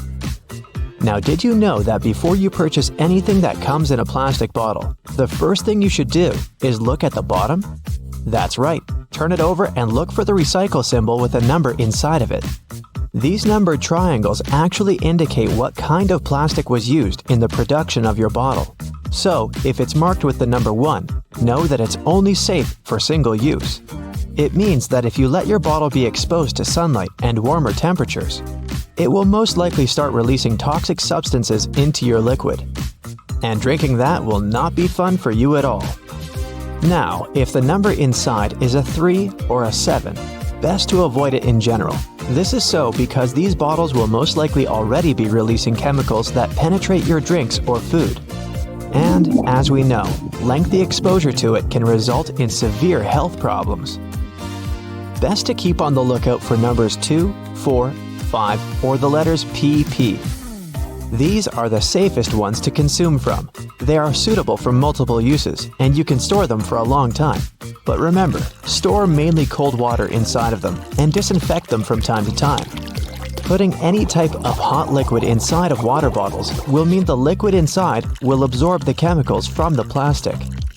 And still on the topic of plastic bottles, when you see packs of them bundled together by plastic, don't be shy. Open it up and grab as many bottles as you planned on buying. Supermarkets do this as a strategy, since they know that consumers are oftentimes lazy to rip the plastic and end up taking an entire pack of water or soda just to avoid the extra hassle. Now you've moved on to the refrigerated section of the supermarket. You look at all the cheese and wonder which one to take. Well, don't buy the ones that come in little slices separated by plastic.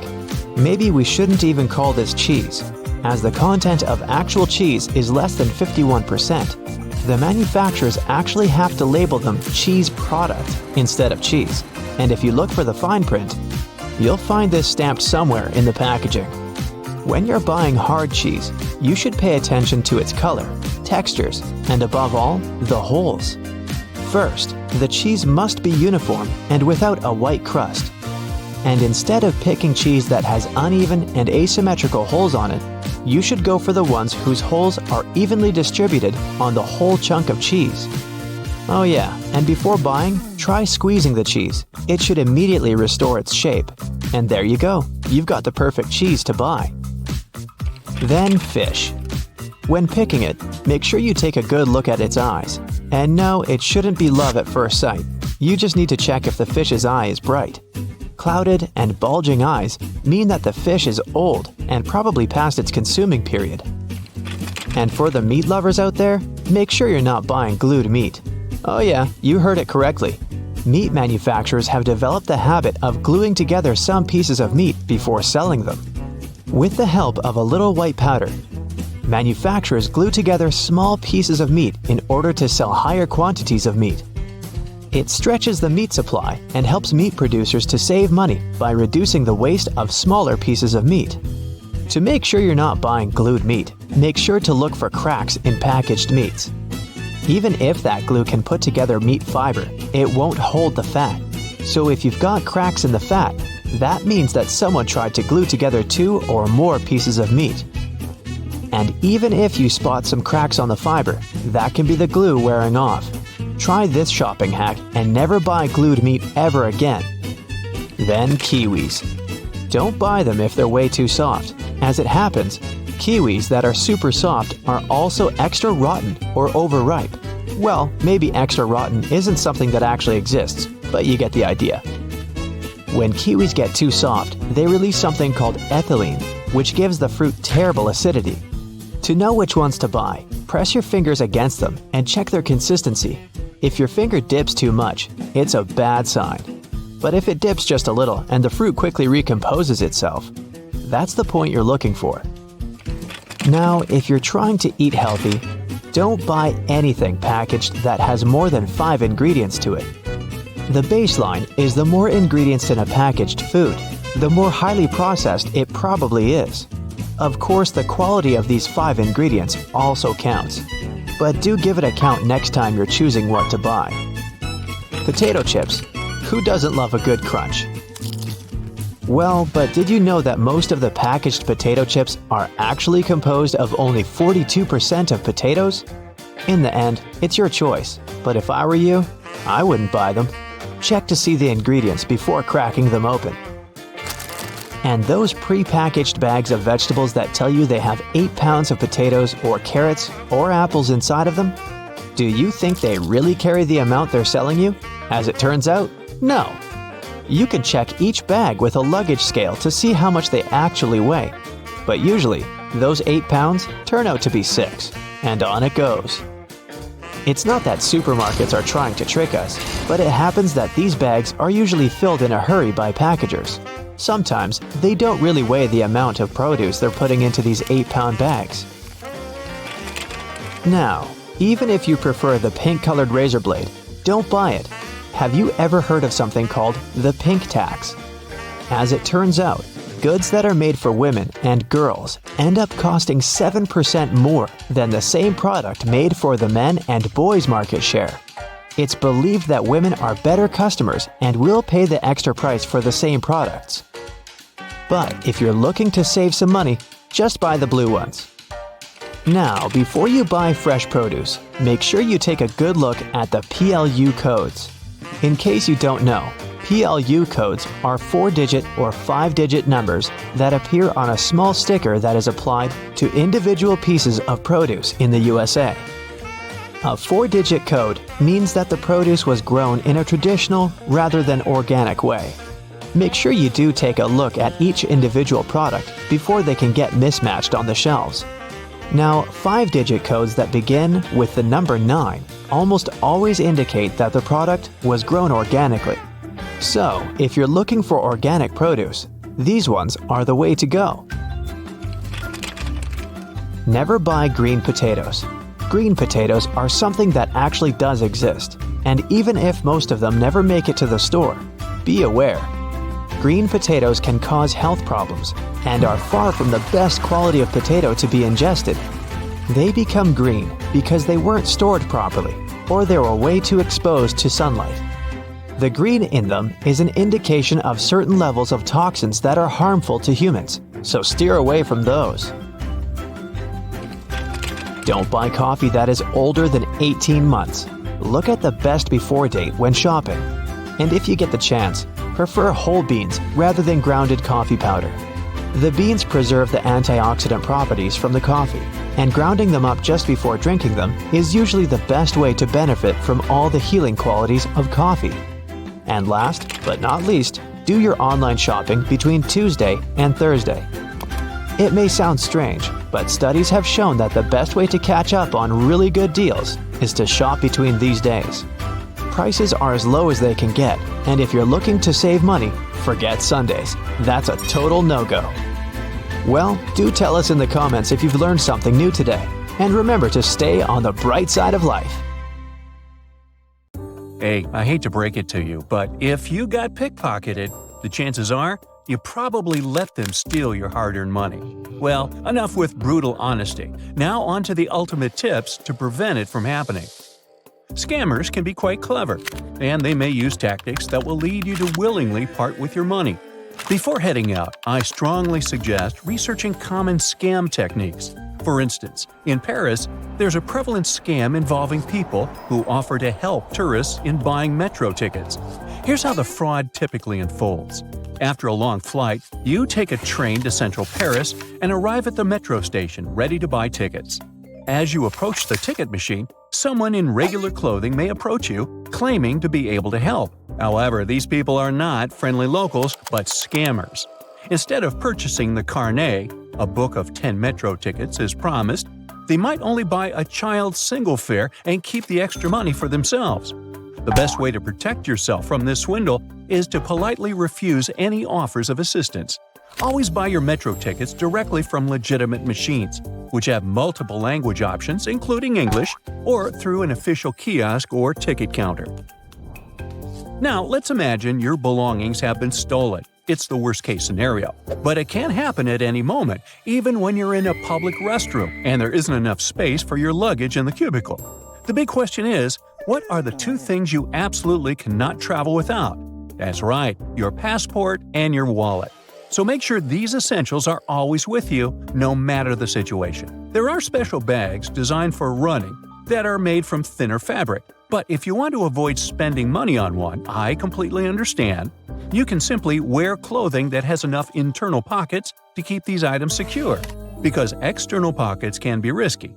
Alternatively, you can opt for a pouch that you can keep in front of you. Also, this small hook can profoundly change your life. It connects zippers in such a way that makes them difficult to open, not just for potential thieves, but for you as well. You can find one online and place an order, but alternatively, you can use anything similar. The key idea is to keep the two zippers together. Even a simple keychain will suffice.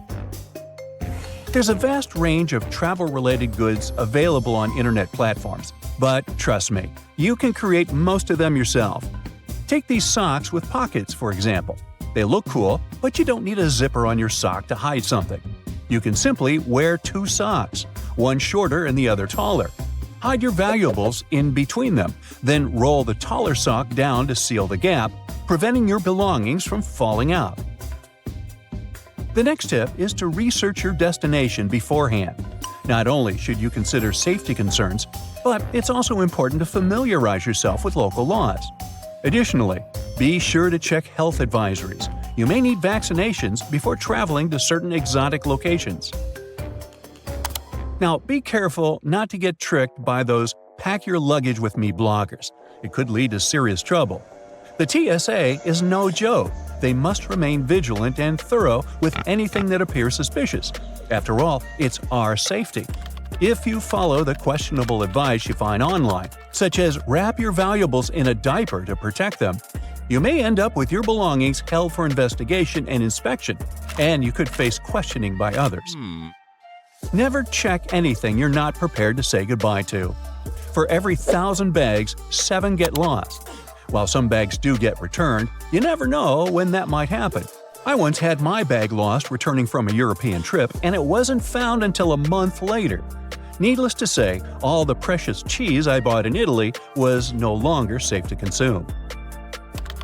You may have seen a bazillion videos on how to turn your hotel room into a fortress. There are portable locks, underdoor safety systems, special hooks, and I'm sure I forgot something. I know safety comes first, but sometimes, when you travel with carry-on only, there just isn't enough room to pack all those extra items. However, you can utilize something your hotel provides – a towel. By tightly rolling a towel and placing it under the door, you can create a barrier. While it's not perfect protection, it can make any under-the-door intrusion much harder should it occur. Whenever you travel, always make sure to keep a crayon in your wallet. They're always ready to write, and they don't need sharpening and won't run out of ink. Unlike pencils, which can break and become unstable, or pens that might burst in changing air pressure, crayons remain reliable. Keeping a crayon in your wallet has two main benefits. First, it's accessible whenever you have your wallet, providing a handy writing tool at all times. Second, its sturdy design helps protect your cards from bending or breaking. Ensure they remain intact while you travel. Plus, a crayon is the ideal size for most wallets, unlike longer pencils or pens. Now, when traveling, we often rely on our smartphones for various needs. It's wise to consider bringing 2 phones instead of just one, particularly if you're heading abroad. This isn't just for communication, it's a precaution against theft. In the unfortunate event of a mugging, having 2 wallets and 2 phones can be a lifesaver, as thieves typically won't expect it. Also, keep your real wallet in your front pocket and a decoy wallet in your back pocket. Similarly, carry 2 phones, placing your primary one in the front pocket and the second one in the back pocket. This way, when confronted and asked for a phone and wallet, you can hand over the decoy instead of your valuable belongings. Attracting the attention of a thief is not just about wearing flashy accessories. As surprising as it may sound, simply looking good and attractive can draw unwanted attention, especially for women. Thieves may have a skewed perception that an attractive person wearing nice clothes equals money. To minimize the risk, it's wise not to overdress while traveling. There's an added benefit to this approach. By only bringing the simple items you wouldn't mind saying goodbye to, you can create extra space in your luggage for souvenirs and local produce.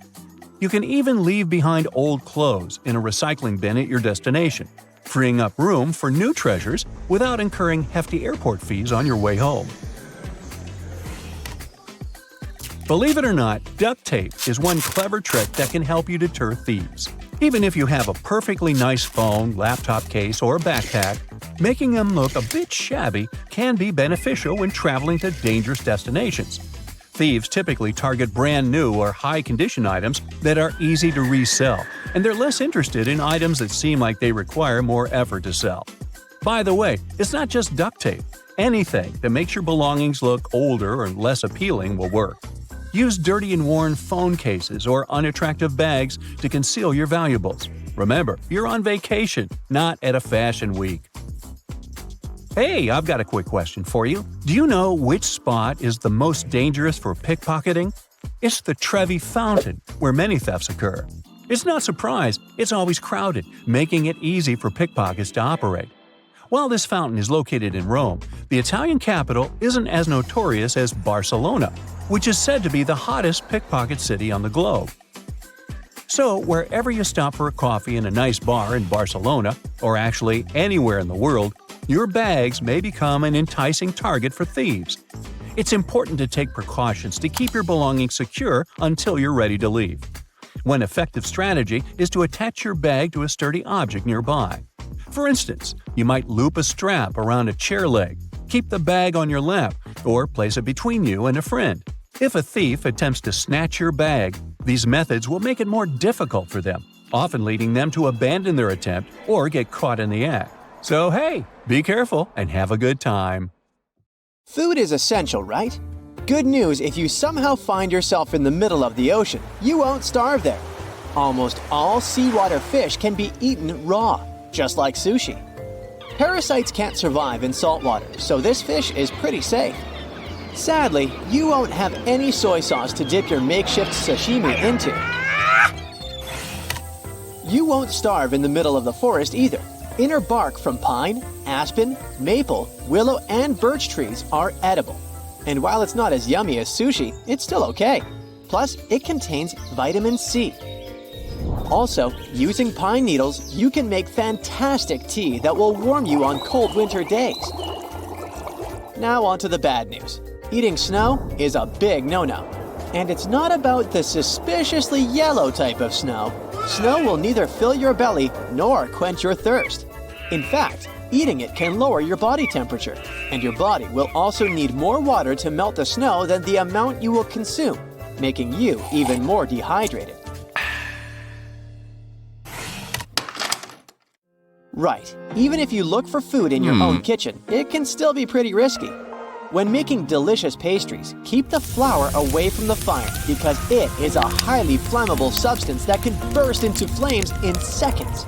It is 35 times more flammable than coal, so make sure it's in a safe place. There's one more cooking tip you gotta know.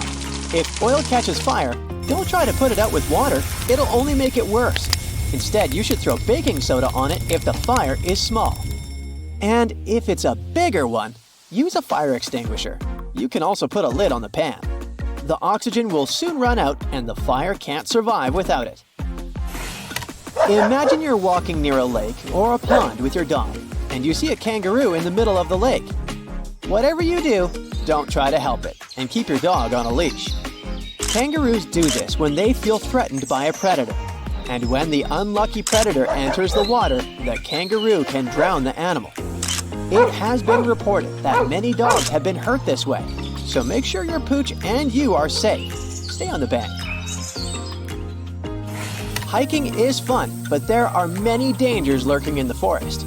I bet you've seen people on TV telling to suck the venom out if you've been bitten by a snake. But that's a terrible thing to do. The thing is, it can introduce harmful bacteria to the wound. Instead, you should calm down, lie on the ground, adjust your position so that your wound is below your heart, and call emergency services immediately. Or your friends should rush you to the hospital. In emergency situations, you can start a fire using your reading glasses. Align them with the sun and point them at some easily flammable material, like dried grass. Soon, you'll see smoke. If the glasses don't have high magnification, you can add water to the lens to enhance the effect. Never run away from a cougar, and don't make eye contact. Looking the animal straight in the eye signals that you're up for a challenge. Instead, try to make yourself bigger. Spread your arms, puff your chest, and start yelling at the animal. Dangerous insects are everywhere. Before you put on your shoes, give them a good shake because you definitely don't want your toes to meet with a spider or a scorpion. Rattlesnakes are known for getting into sleeping bags on hot summer days. I mean, you can't blame them. Everyone wants to escape the heat, so before you get into one, make sure there are no wiggly creatures inside. Also, a campfire can keep the snake away. You've probably seen movies where bees attack one of the characters, and they jump into the water to get rid of the insects. While it may look plausible, the reality is very different. The bees will simply wait for you to run out of air and resurface. These guys are really smart. If you fall into a frozen lake and can't find your way up, go to the darkest spot in the ice, which is usually the hole you've fallen through. Snow and ice reflect light and are usually much brighter than an opening in the ice. After getting out, don't try to walk. Slide yourself away from the hole like seals do. Swimming is a fun activity, unless you've fallen into a frozen lake. But rip currents can easily ruin your fun too. Should you ever end up in such a situation, start swimming parallel to the shore, and you will be out of the current. To get some rest while swimming, arch your back to stay afloat. Position your hips up in a horizontal position. Relax, no tension. Pull your shoulder blades together and release chest tension. Stay relaxed for optimal performance, and don't panic. If you don't know how to swim and you're not ready to shell out money to buy a life jacket, your pants have your back. They can be used as an actual life jacket. Tie them at the openings after filling them with air. Put them around your neck, and you're good to go. Hope your pants are waterproof. Your pants won't help though if you see a drowning person. Your first instinct will be to jump into the water and help them, right? But if you don't have a flotation device, they will grab you and pull you under the water, putting you both at risk. So, the best thing to do is throw them something that floats, or help them get out using a stick or rope. Diving in dark waters can be disorienting, since it might be hard to find a way to the surface. Exhale some air. It's less dense than the water and will always float to the surface. Follow these air bubbles and you'll be safe. In a pinch, you can drink salt water, but first you need to dilute it 4 times because salt water is 4 times saltier than your bodily fluids. To put it simply, you will need 3 glasses of fresh water for 1 cup of seawater. Mix this all together and you can safely drink it. Salt water has many minerals that are good for you, but it can never replace fresh water, so drink it only if you must. You're on a beach and your legs are submerged up to your knees, but suddenly you notice that the water is receding. You should run as fast as possible to the highest point you see, because that can be the sign of an incoming tsunami. Other signs are ground shaking and loud noises. You're not 100% safe even in your own bed. Imagine you're sleeping in complete darkness, but a strong smell of gas wakes you up. Don't turn on the lights. The spark from a light switch can light up the gas, making the problem bigger than it has to be. Don't use any form of light. Even your phone's flashlight can ignite the gas. Now picture this. A service dog approaches you on the street. You might want to pet it, but you should not do that. Stay still and don't move. Let the handler move the dog. If the handler isn't around and the dog is trying to get your attention, the handler might be in trouble, so follow the dog. You might save someone's life. Never post on social media when you aren't at home. Thieves can use this info to break into your home. This should be obvious, but many people ignore this advice. You can post your pictures of the beautiful beach you visited when you get back home.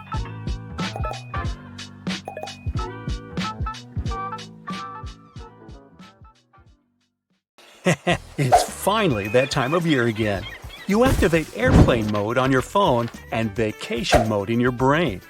But hold on a sec, there are some things you need to be aware of to avoid having your dream journey turn into a nightmare. If you're going to Barcelona or some other tourist hotspot in Europe, you'll see some cool-looking mimes around major signs. They won't say a word and will jump straight into your shot. You might get excited to post a picture with a street performer on your Insta, but this picture will come at a cost, literally. The second it's taken, the mime will go from friendly to pretty aggressive, as they'll want your money for the photo. The best you can do to avoid it is not let them be in your photo in the first place.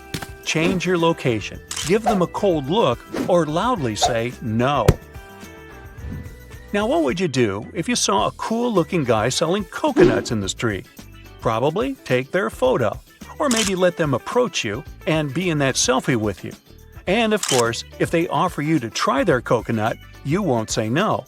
Well, that delicious snack will come at a really inflated price. If you don't want to pay for their treat, the coconut master will follow you and demand money from you in an aggressive manner. Getting into a conflict in a foreign country is unlikely on your to-do list, so you'll just hand them money, right? Now that you know about this scheme that works around the globe, just avoid any interaction with the coconut people and don't let your youngsters accept their gifts either. Now imagine someone approaches you in a square full of tourists in Italy and asks what time it is. You naturally put your hand out to check the clock and you're immediately rewarded with a wristband. It's supposed to be a gift for your kindness. But just wait. 10 seconds later, the giver shows you a sweet photo of their son and asks for money to support the youngster. When you say a polite no, they get pretty pushy. So, you don't want to help my son? Normally, you can just give them the gift back and walk away. But many people won't have the heart to do it. So, be aware of this wristband scam and decide for yourself if you're willing to invest in this accessory or not. Our next stop is in Thailand. You get a bit lost looking for one cool museum. A friendly local approaches you and informs you the museum is closed, but they'll be happy to take you to another one. Once you get there, it turns out it's actually a store they partner with to bring tourists like you. And if it's a gem store, they might offer you some unique luxury gems that you can resell at a really good price back home. You'll be unhappy to find out that these gems are worthless because they're made of plastic. So the best you can do is checking out the working times of the sites you want to visit and see for yourself if they're actually open or not. Bring a proper bag on your voyage. Special anti-theft models will help you protect your valuables. Many of them are made with slash-resistant fabrics or straps and lockable zippers. The bad guys often grab a bag or backpack or cut the strap and run away with it. Anti-theft backpacks will have a cable hidden inside the shoulder strap. It's not so easy to cut steel on the go. Those secure bags also have secret compartments for items you cherish the most, with an extra layer of protection. It's not easy even to find this compartment well hidden inside. Unlocking it is a next-level task. Don't feel like carrying an anti-theft bag because it doesn't go with your style? You can opt for an RFID blocking wallet. It won't have the same functionality, but it won't let pickpockets steal your personal data from your credit card or password. And in case you're wondering what RFID is about, it's the reason you can make contactless transactions. A microchip inside your card has information such as your card number. An antenna inside the card sends data to the sales terminal.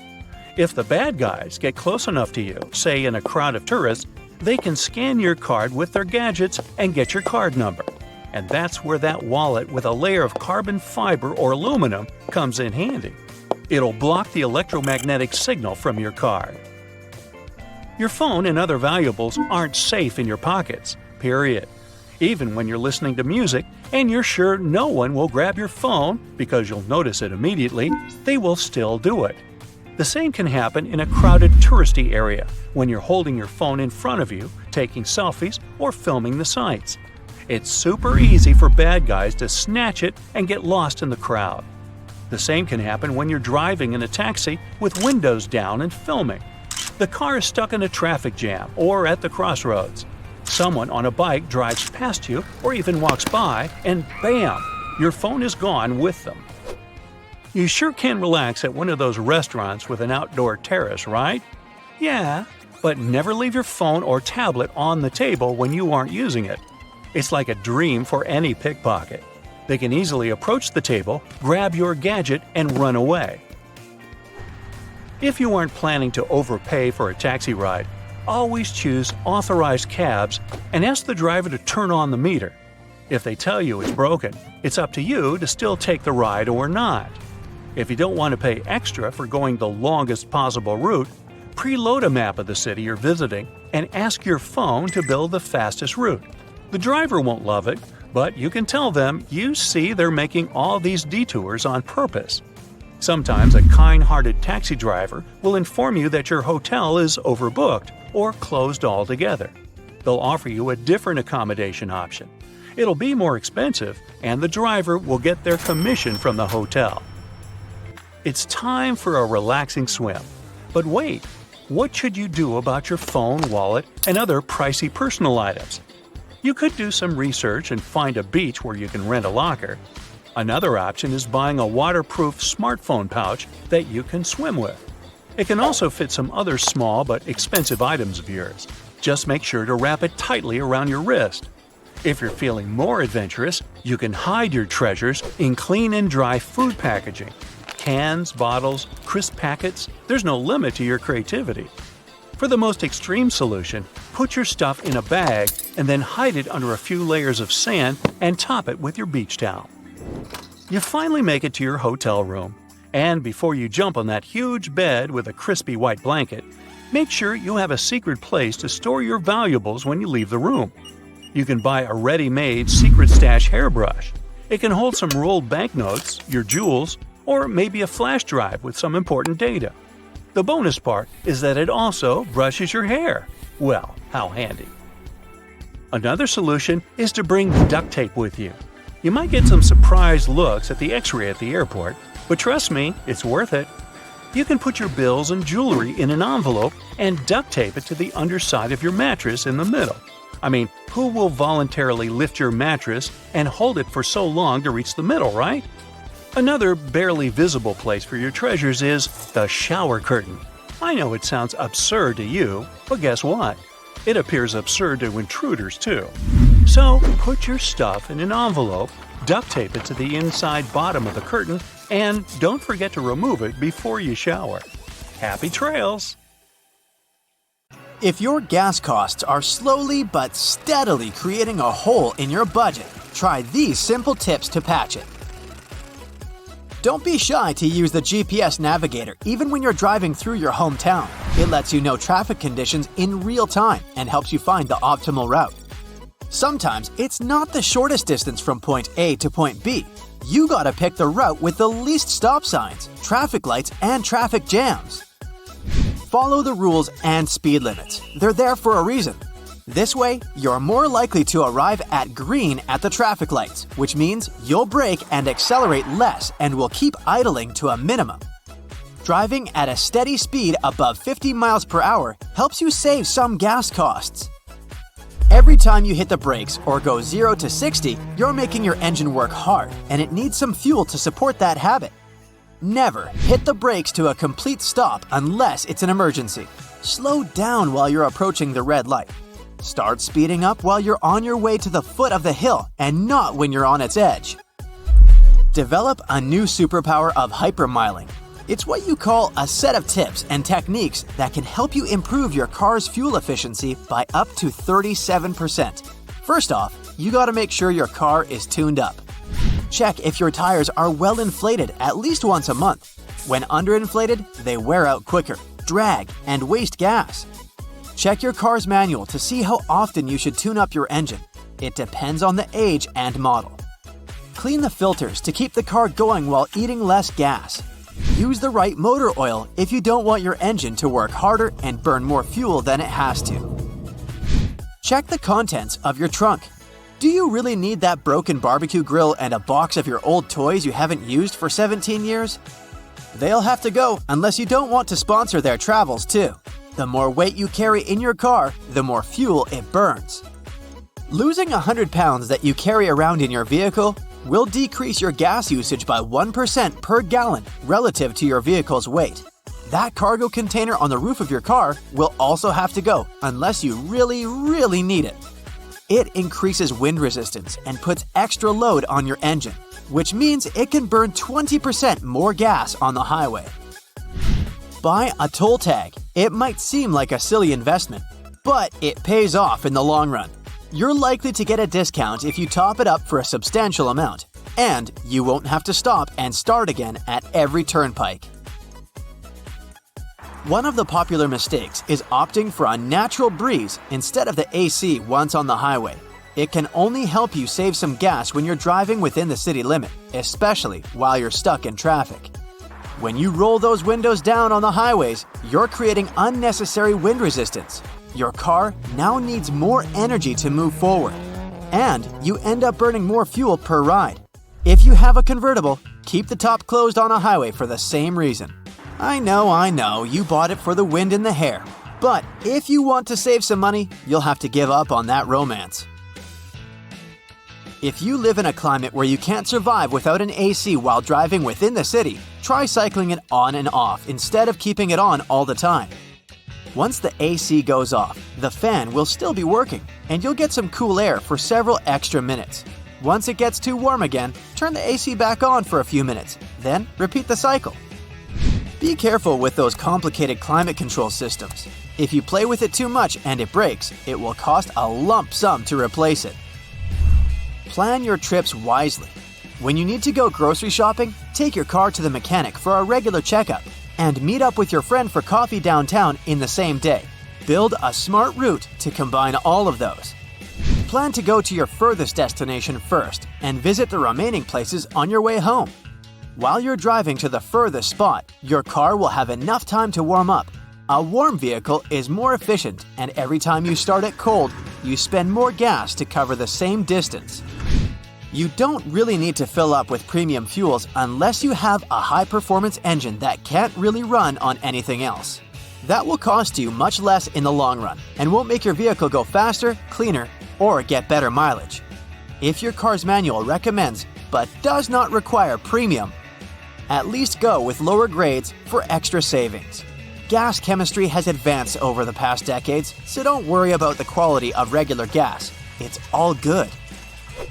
Cruise control isn't always the way to save gas, as it always works effectively on flat surfaces, preventing unnecessary acceleration. It won't help you if your route includes going up and down and can even make you spend more fuel. When you reach the peak of a hill and start descending, you take your foot off the accelerator to keep a steady speed. Cruise control keeps the power on for longer because it doesn't see the changing landscape, so keep it for the highway. If you think parallel parking is torturing, you'll like this one. When you're parking in the street, try to find a pull-through spot instead of the one that would make you do a bunch of reverse or forward maneuvers.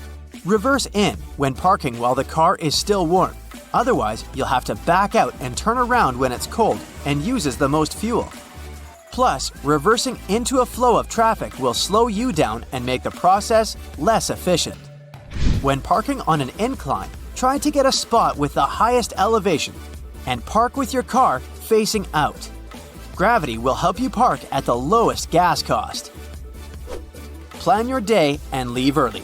When you're in a rush, you feel the pressure to drive faster, get nervous, brake later than you should, and put the pedal to the metal at every traffic light. Leave earlier than you normally would to avoid that, and reward yourself with coffee once you make it to your final destination. And don't stop at drive-through windows. They're a reason for idling, and that's bad for the vehicle. Stop at gas stations only off-peak to save yourself from lines and stress because you already know how it affects your driving. Don't wait until the last minute to refill your tank. Do it once it's 3/4 empty, or whenever is more comfortable for you.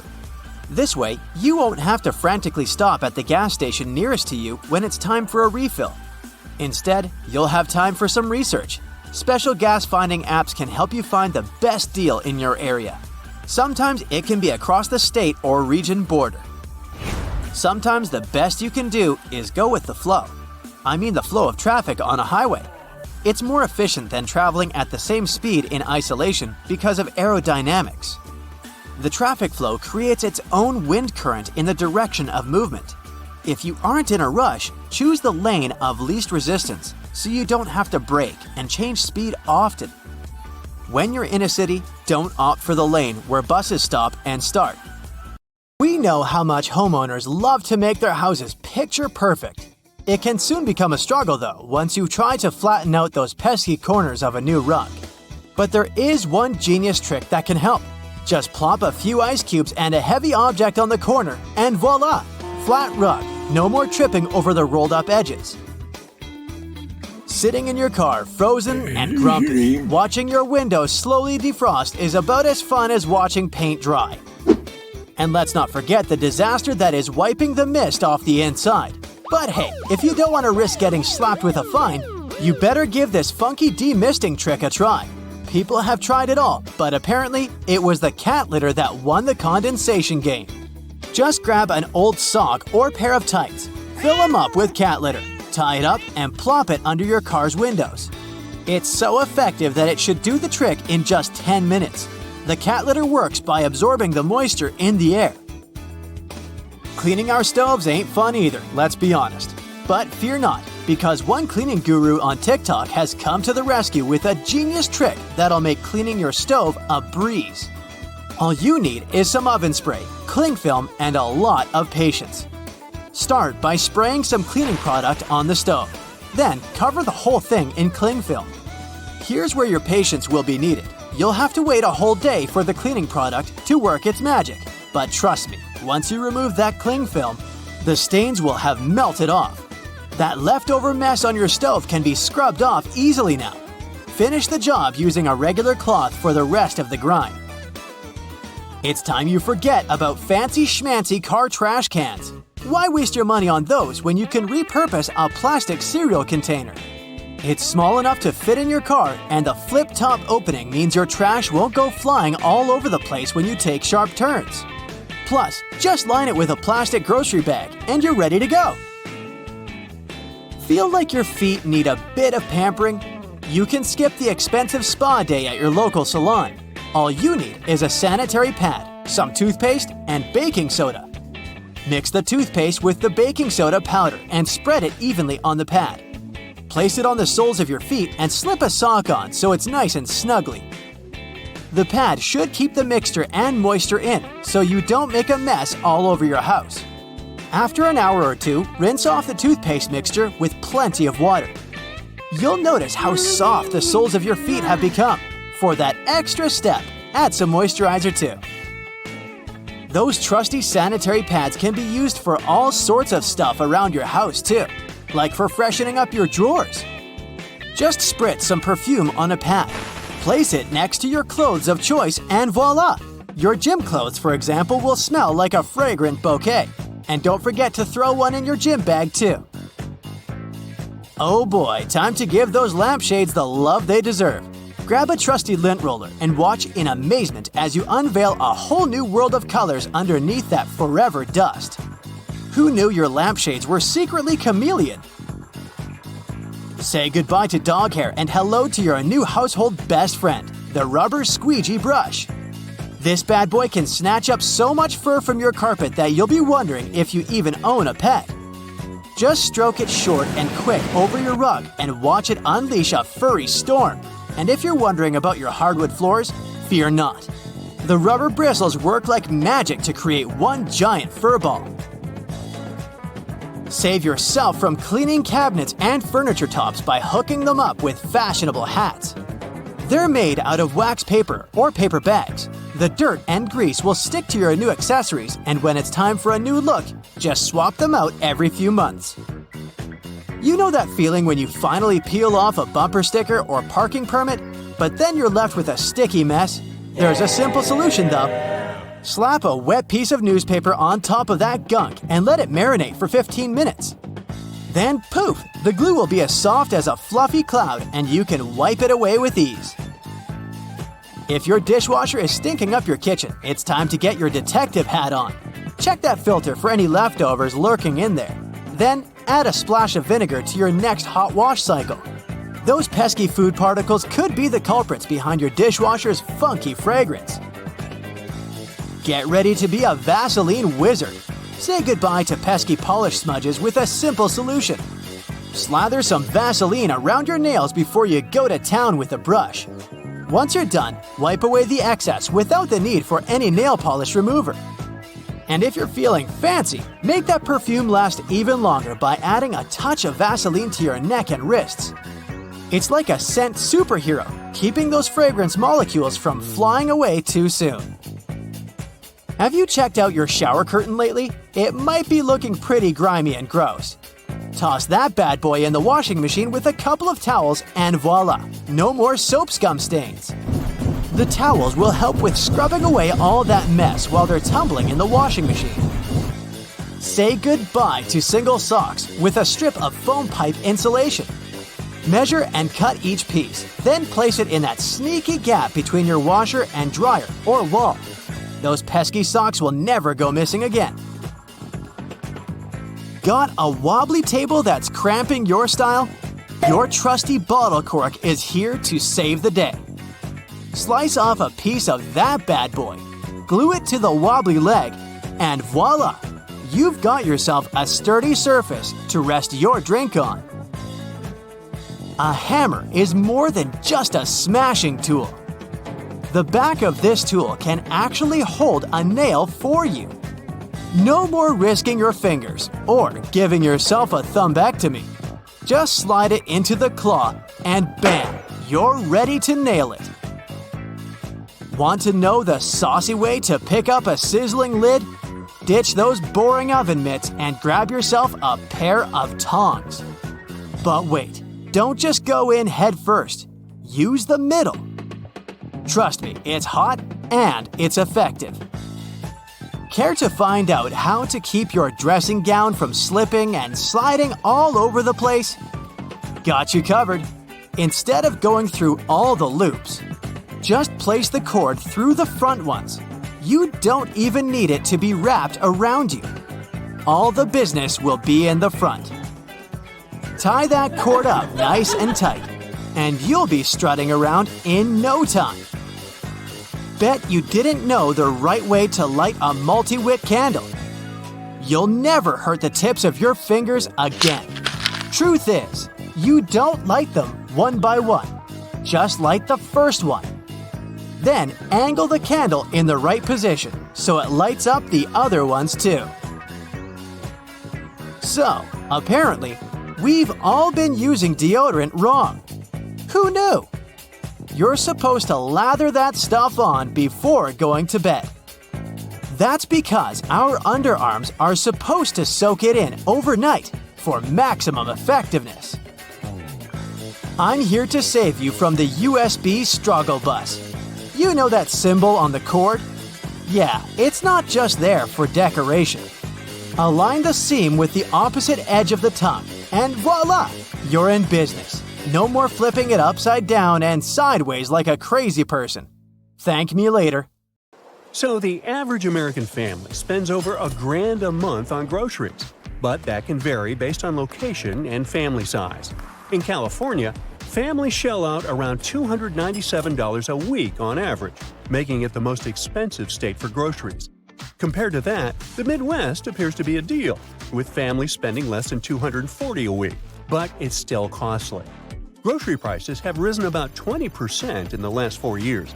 And let's be honest, supermarkets are scientifically designed to separate you from your hard-earned dough. When you enter the supermarket, you can instantly see a whole bunch of healthy options right off the bat, no matter what chain you go to. It's meant to make you feel good. If you start off by grabbing some veggies, you won't feel that guilty about throwing some junk food into your cart later. Also, there's this primacy effect. It means that we tend to remember and give more importance to the stuff we see first. Think bright colors, vibrant fruits, and no towering shelves blocking the scene. It's a little oasis of calm and comfort right when you step in. You know those adorable kid-sized shopping carts at the supermarket? As tempting as they are, it's best to leave the little ones at home. When you're flying solo, you can browse at your own speed and make smarter shopping decisions. Bringing along friends or kiddos can turn your quick trip into a never-ending adventure. And let's be real, you might end up with a bunch of stuff you didn't even want. You know how in the grocery store they always set up the essentials, like bread, milk, and eggs, in their own little corner? It's all about playing with our brains and that sneaky thing called loss aversion. Loss aversion means we feel worse about missing out on something than we do about snagging something new. So, when those must-have items are tucked away, it forces us to wander the aisles. And while we're on our little treasure hunt for our basic groceries, our eyes might just end up landing on some other goodies we didn't even know we needed. Imagine strolling through the aisles of your go-to store when suddenly, bam! You catch a whiff of something ridiculously tasty, like the heavenly scent of fresh bread or smoky roasted chicken. But before you toss everything that smells amazing into your cart, let's chat about what's really going on here. A lot of stores pump out delicious scents to lure you into spending more cash. So, while that aroma might feel like a warm hug from the universe, take a second to ask yourself, does your cart really need that item, or is it just the smell pulling your strings? The products on the shelves right at your eye level seem to jump out at you, and there's a good reason for that. It turns out that where products are placed on the shelves can really sway your shopping choices. Studies have shown that items positioned at eye level are much more likely to catch the shopper's attention and end up in their carts. Now, supermarkets typically organize shelves into 4 levels: the stoop level at 0 to 3 feet, where kids can reach, the touch level at 3 to 4 feet, the eye level at 4 to 6 feet, and the reach level at 6 feet plus. You might need a ladder to get there. The eye level is the buy level. Brands and manufacturers are super keen to snag that sweet spot, often paying big bucks for that, sometimes up to 50% of their promotional budget. And make sure to pick foods that are in the middle or deep on the shelves. They're usually fresher. Those nearing their expiration date are at the front.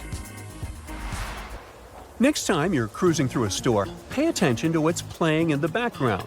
If the tunes are slow and smooth or catchy enough to get your foot tapping, watch out. You might be walking right into a shopping trap.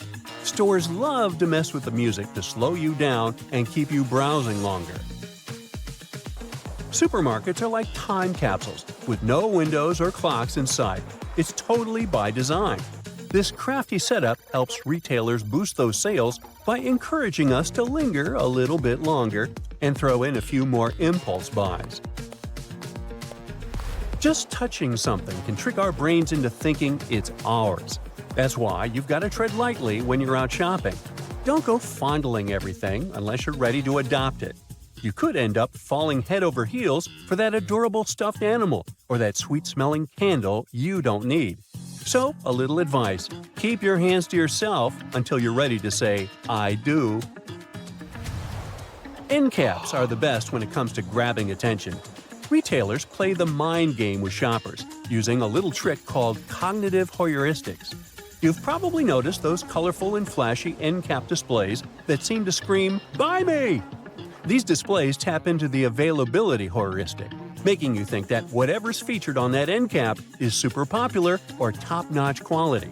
It's no surprise that a survey found nearly 44% of people remember getting sucked in by those end caps, with almost half of grocery stores decked out in these attention magnets. Nothing is free in this world, not even those small ham samples you're offered in a supermarket. Here's how it works. Once you pop that scrumptious sample into your mouth, they've got you. You'll probably be itching to grab a whole package of whatever tasty treat they're serving up. Say goodbye to your money. Most grocery stores are designed to nudge you to the right when you stroll in. But hey, why not be a bit of a rule breaker and head left instead? Your wallet will thank you.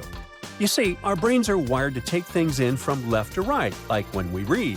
So when we force ourselves to break that habit by veering right, it messes with our thinking. This little brain hiccup can lead to those sneaky impulse buys that can drain your cash. Shopping carts at the supermarket are clever. They can play a little mind game called anchoring and adjustment with us. Basically, we humans have this habit of letting the first bit of info we get, the anchor, steer our choices down the line. So, when you use a big cart, that cart size becomes your anchor. It's like your brain is saying, "Hey, look at all that space, let's fill it up." This can lead to this thing called shopping momentum, where you just can't help but toss more items in, often ending up spending way more than you planned. Ever notice those misty sprays in the produce aisle? They make fruits and veggies look all fresh, but that water can actually speed up the rotting. So, when you get home, don't forget to give your produce a nice little towel dry to help it hang around longer. You know when you see a price tag that says $1.99 And it feels better than seeing a whole $2. It's called the left digit effect. It's a little quirk in our brains. We tend to read prices from left to right, and the first number we see packs a punch when it comes to how we feel about spending our cash. So, these 99-cent things trick our minds into thinking we're scoring a much sweeter deal, even though it's really just a penny difference. Another trick supermarkets like to use is something like 10 for $10 sales. However, this promotion doesn't always mean you gotta buy 10. Sometimes it means the price per piece is $1. So make sure to always read the fine print and only buy what and how much you really need. Butcher counters may make you think it's something cool and fresh, when really, the only thing you're paying for is your ability to pick the cut you want. But if you go to the freezer section instead, you can purchase the very same things at a fraction of the price. Large packages have this reputation of giving you the best prices. But the truth is, sometimes they're bulky just to be bulky. Companies make bigger packages just to make our lives easier, but they sometimes charge us a lot more for it. Always double-check the unit price for each item before you buy. Oh, and while you're at the store, can you pick up some chocolate chip cookies for me? Thanks. You park your car in a dark alley, lock it, and leave it for just a couple of minutes to go grab a coffee. When you come back, your beloved vehicle is no longer there. A siren sounds. Oh wait, that was the alarm. Phew! Luckily, that was all just a dream, and you can help it to never come true. First of all, you can install a steering wheel lock in your car. It can either be a long metal rod stretched over the steering wheel or a chain lock connected to the seatbelt buckle. Both options are good to slow down the bad guys that might break into your vehicle. But don't make it 100% thief-proof. The thieves can just cut the steering wheel or even the lock, so you need to add some extra layers of protection to be sure. Criminals like to use gadgets that catch signals and help them steal cars without a key. For example, if the car is parked in a garage of a private house or under the windows of a multi-story building, the keys are accessible through the radio device. Thieves can easily intercept the signal, and the owners of the car won't notice anything. To protect your keys from relay attacks when they're stored at home, use something metallic. You can simply wrap the keys in foil to block the radio signals or keep them in a safe metal box. Park in areas that are well lit and have security cameras. Building entrances and parking lots are your best choice. An isolated garage isn't always the best idea because it could put you personally at risk. So if you do park in one of those, stay close to the attendant or where security cameras can see you. Keep the wheels turned towards the curb whenever you park. It will make it way harder for thieves to try to tow the auto with a tow truck. To steal a car, a criminal will have to make some extra maneuvers. It takes time and effort and can demotivate the bad guys. In many cases, it's not your car the bad guys are after. It's that shiny new laptop you dropped in the front seat or your designer purse that looks like it's stuffed with valuables. Things like that are hard to resist and often lead to a break-in. So take an extra moment to hide your belongings in the trunk, and your vehicle will be less tempting for criminals. Don't just jump out of the car, even if it's literally for a moment to buy something. If you need to get out, always stop the engine first, close the windows, and lock the doors. Storing your vehicle registration in the car is a good way to make the lives of thieves easier. They can present it to police officers in case they get pulled over. Your insurance information and VIN can help them get new keys to unlock the car, no problem. If you aren't the only person using the car, find some secret place to hide the registration and only tell the people you trust 100% about it. You can also take a photo of your title registration and insurance information and store them on your smartphone. Another option is to make copies of those important docs and keep them with you.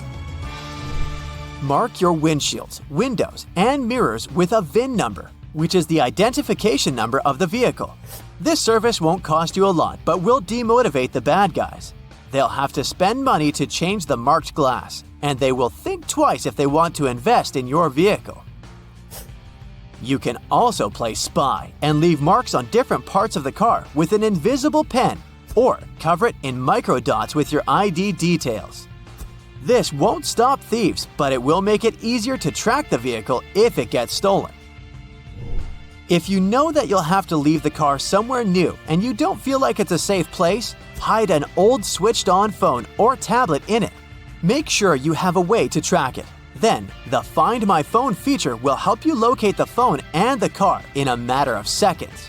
You can either get a cheap data plan for real-time tracking or rely on GPS. It should work even without a SIM card. Protect your side mirrors from thieves with special covers. You can find models that come with locks made from anti-cut materials. The cover will also protect your side mirrors from scratches and scuffs and extend their lifespan. Plus, you can go creative and choose covers with your favorite team's logo or something else that's important to you. Not a bad idea to customize your vehicle on a budget, right? Car thieves use different schemes to distract your attention. A piece of paper stuck to the rearview window, a plastic bottle over the wheel, or a shirt on the trunk of your car. These and other small things will likely get you out of the car. The bad guys can also pretend to be nice and helpful and to tell you to pull over because there's something under your car. The idea here is, again, to get you out of your car and let them steal it. So instead of going out, close the windows, lock the car doors, and don't go out if there's someone suspicious hanging around. Criminals aren't the only bad guys who can do your vehicle harm. Harsh winter weather can be a problem too. If you don't want to find your wipers stuck to the windshield and scrape them off every morning, leave them up when you're not driving. You probably heard it's a bad idea because it ruins the arm's spring and can tempt someone to steal your wipers. Don't worry, the springs don't lose their elasticity, and there aren't really many people who are after your wiper blades. In case you forget to put the wipers up and find them safely stuck to your windshield, try running the AC. Cold air will defrost the windows just like warm air. It works by dehumidifying the air. If your lock is frozen and you can't get inside your own car, treat it with some hand sanitizer. That substance can melt the ice without a problem. To prevent your windshield from getting frosty, mix 3 parts vinegar and 1 part water and spray that solution on the windows overnight. It'll save you some scraping time in the morning. Always keep your gas tank more than half full in cold weather. Moist air will be happy to fill any empty space above the fuel in your tank. And that air will condense to water in the cold. Water is denser than gasoline, so it settles at the bottom of your tank. When enough of it accumulates, it'll go through the fuel line to the engine, and that's not really good. To protect your favorite car from rust, wash your vehicle regularly. Something as simple as that can be the difference because dirt damages the protective layer of clear coat and paint and makes it easier for rust to sneak in. Don't forget to wash the undercarriage of the car and the wheel wells. Make sure the car paint isn't chipping or peeling. You need that layer to protect your vehicle from the elements. In the cold season, salt from the road can also cause some rust spots. To avoid that, you should at least rinse the car every week, even in the winter. And don't forget to wax it at least twice a year. That's another good way to keep your paint looking good as new and protect it from UV rays. One more thing is to keep the inside of the car clean. If you spill something inside, always mop up the liquid. You don't want it to seep further and hit the metal parts. This is exactly how rust forms. If you're struggling with opening a container or a jar, don't exert yourself too much. Just run the lid under hot water for half a minute and then dry it for a better grip and see how it magically opens. If you're following a recipe that calls for both garlic and onions, add onions first. When you see they're almost translucent, that's the perfect moment to add garlic. Garlic will cook faster than onions, so if you put both of these products in a pan at the same time, the garlic will burn and your meal won't taste as good. You're a fan of avocados? Here's how you can easily check if one is ripe or not. Just take a look at its tail. If you can pull it out without any difficulties, the avocado is good to eat. If you can't do it easily, better leave it for a couple of days since it's not ripe yet. Here's how you can tell if an egg is fresh or not. Break it and check the yolk. If you can see that it has a clear circle of white surrounding it and is located in the middle, you have a fresh egg. The yolk is supposed to be voluminous too. If it's flat, it's better not to eat the egg. If you see that the white part doesn't have clear borders and your egg spreads around, the chances are it's spoiled. To tell the quality of your eggs, put a raw one while it's still in the shell into a bowl of water. If the egg remains on the bottom, you're good to go. If one of its sides comes closer to the water surface, your egg is not fresh, but you can still eat it. But if it floats, it's not fresh enough to consume. Brushing your teeth in the morning and before you go to bed doesn't have to be the same process. It's important to brush your teeth in the morning, but more so that you have fresh breath.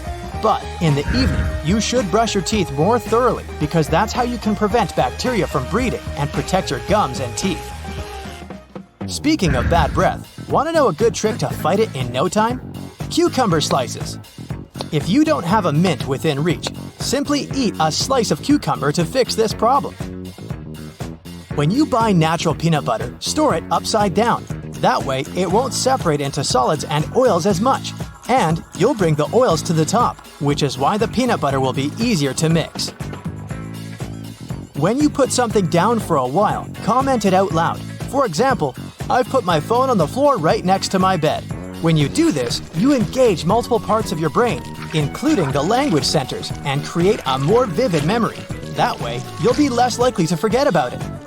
You can do the same when you, for example, blow out a candle, unplug your hair straightener, turn off your stove burners, or take your keys, wallet, and other stuff when you leave the house. You'll get rid of many of those moments of doubt that make you wonder if you really did those things. If you visit your friend and bring along something you don't want to forget when you leave, just put it next to your car keys. That's something you definitely can't leave without. If it's hard for you to make a decision, flip a coin. It's not really about letting it decide for you, but while you're waiting to see the result, your mind will automatically start thinking about the outcome you really want, but perhaps can't admit out loud. You're in the supermarket and want to know if the pumpkin you're holding is good or not. Just knock on it. Does it sound as if it's empty inside? That's a good sign. Meanwhile, on the outside, it should be solid. Sometimes we dispose of foods that are still good to consume, like yogurt that's become layered. You know that layer of liquid on the top? That's just whey that contains nutrients. Stir your yogurt to make it smooth because it's still good to eat. When you're buying chicken, check if there's liquid around it. It's better when it doesn't have it. For instance, if you take some frozen chicken out of the freezer and see a lot of ice around the piece, it's better not to eat it.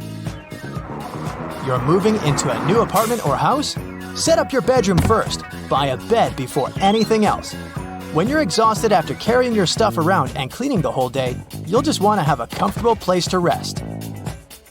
Here's a trick that will help you figure out if your coconut oil is adulterated. Leave it in the fridge for half an hour. Coconut oil becomes solid at low temperatures. Adulterant oils detach, and you can see them as a separate layer. When you want to check if an onion has some mold, just take a look at what's under the first layer of peel. Do you see stains that look as if the peel has faded? Mold. Better avoid buying this vegetable. Or make sure to remove all that mold if you've already got it. You can determine whether a lemon is ripe or not by eye. If its skin is smooth and has a rich yellow color, it's ripe. A greenish tint, as well as a pale yellow color, tells you it's ready to be used yet. This one's for coffee lovers. If you really want to enjoy your overall coffee experience, it's way better to buy beans and grind them yourself. Or ask if a salesperson can do it in the store when you buy your coffee. That's the best way to make sure that the product is really made without any extra additions that can be present in a regular ground coffee. If you're looking for a simple way to separate yolks from egg whites, try this. take a clean and empty plastic water bottle, crack an egg into a bowl, squeeze the bottle over the yolk, and slowly release it. This way, you'll create a vacuum which will make the yolk slide into the bottle. Ta-da! It's separated from the white, just like that. Let's say you lost an earring or some other small item in the house. A vacuum cleaner will help. Just don't forget to pop a stocking over its head. This way, the item won't get lost in the dust and dirt inside the Vax bag.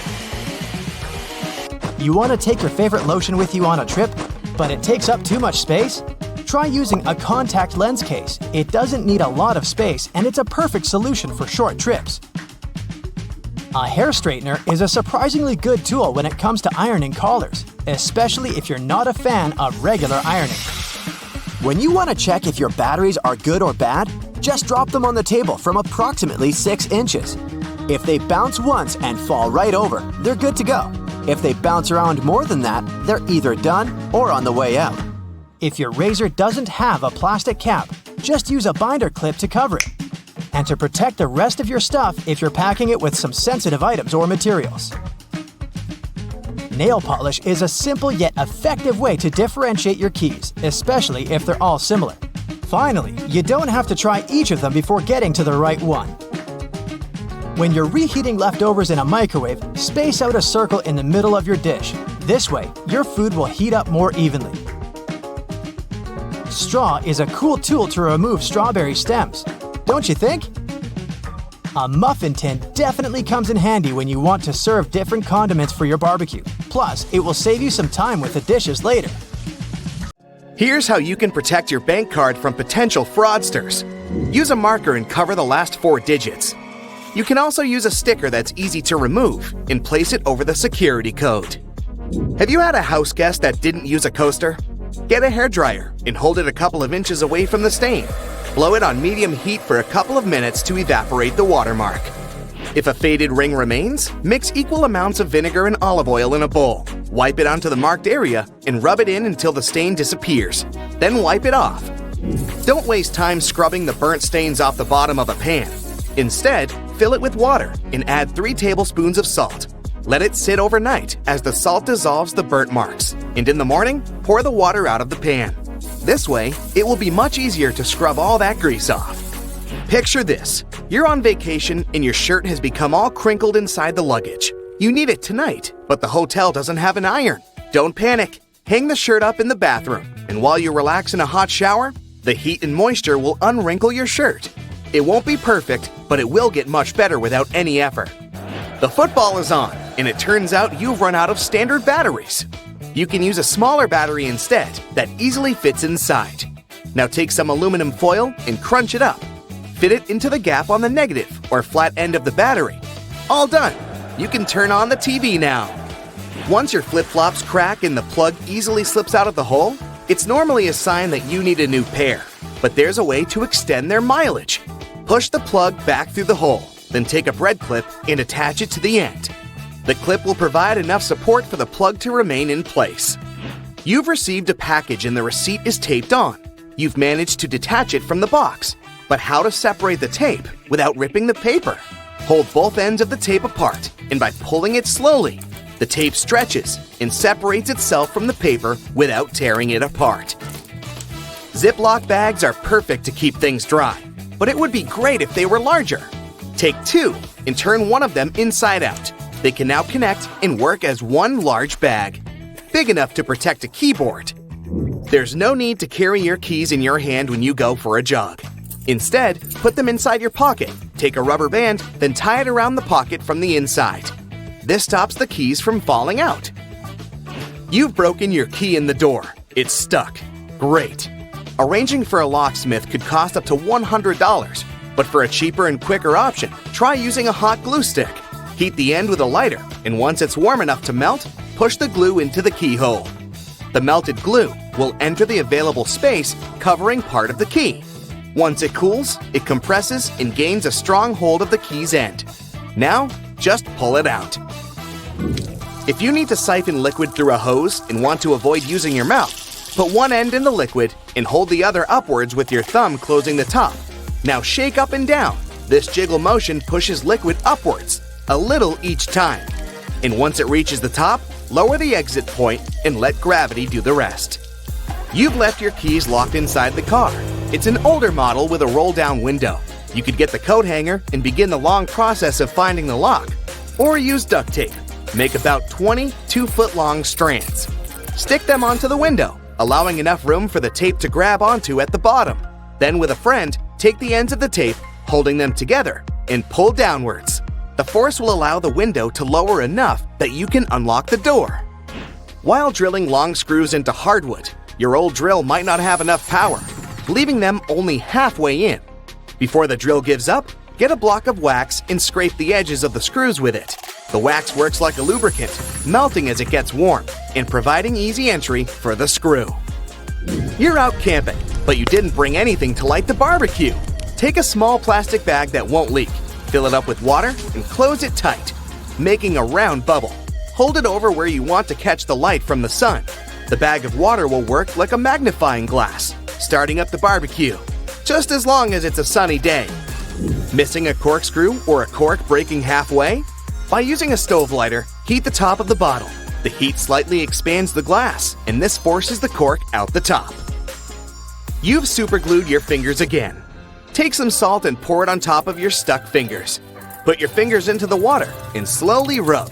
The mixture will dissolve the glue and release you in no time. While hanging up a painting, it can be impossible to find that stubborn nail. Place a fork upside down and insert it so the nail is in between the middle fork teeth. The fork has provided a long arm that's separated from the wall, making it easier to slip the string of the painting over the nail. Once it's perfectly balanced, simply remove the fork.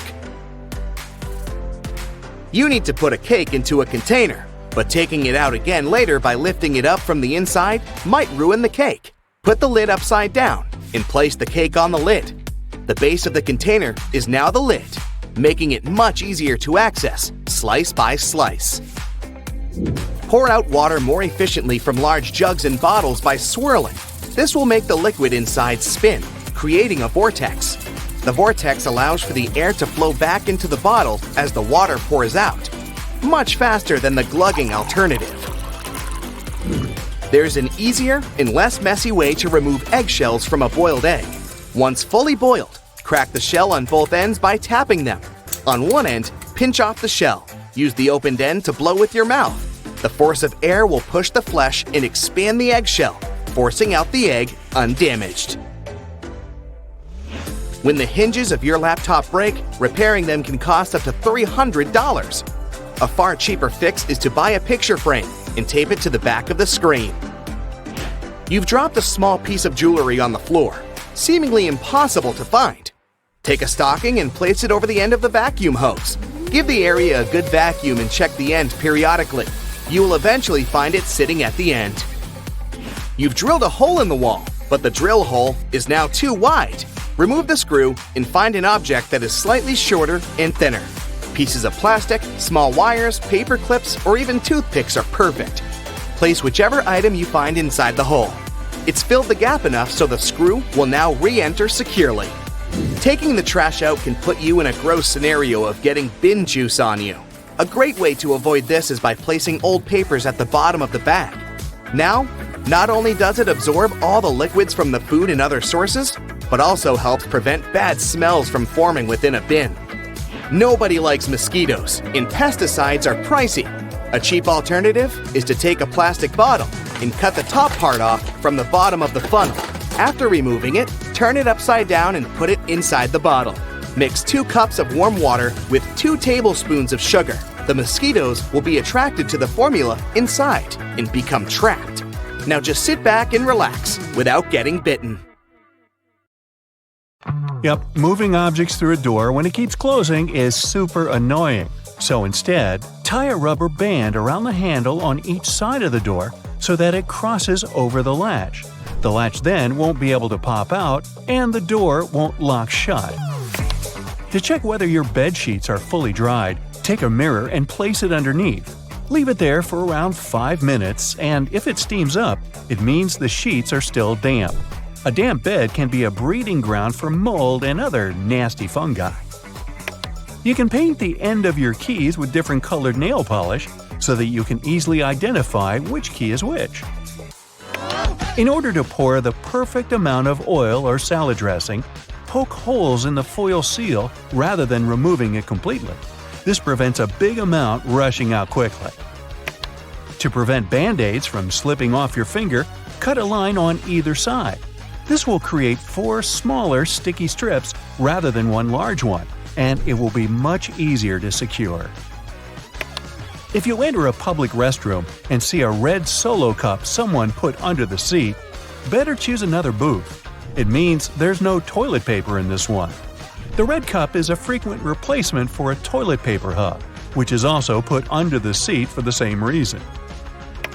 Speaking of restrooms, almost any public toilet has a large gap between the floor and the door.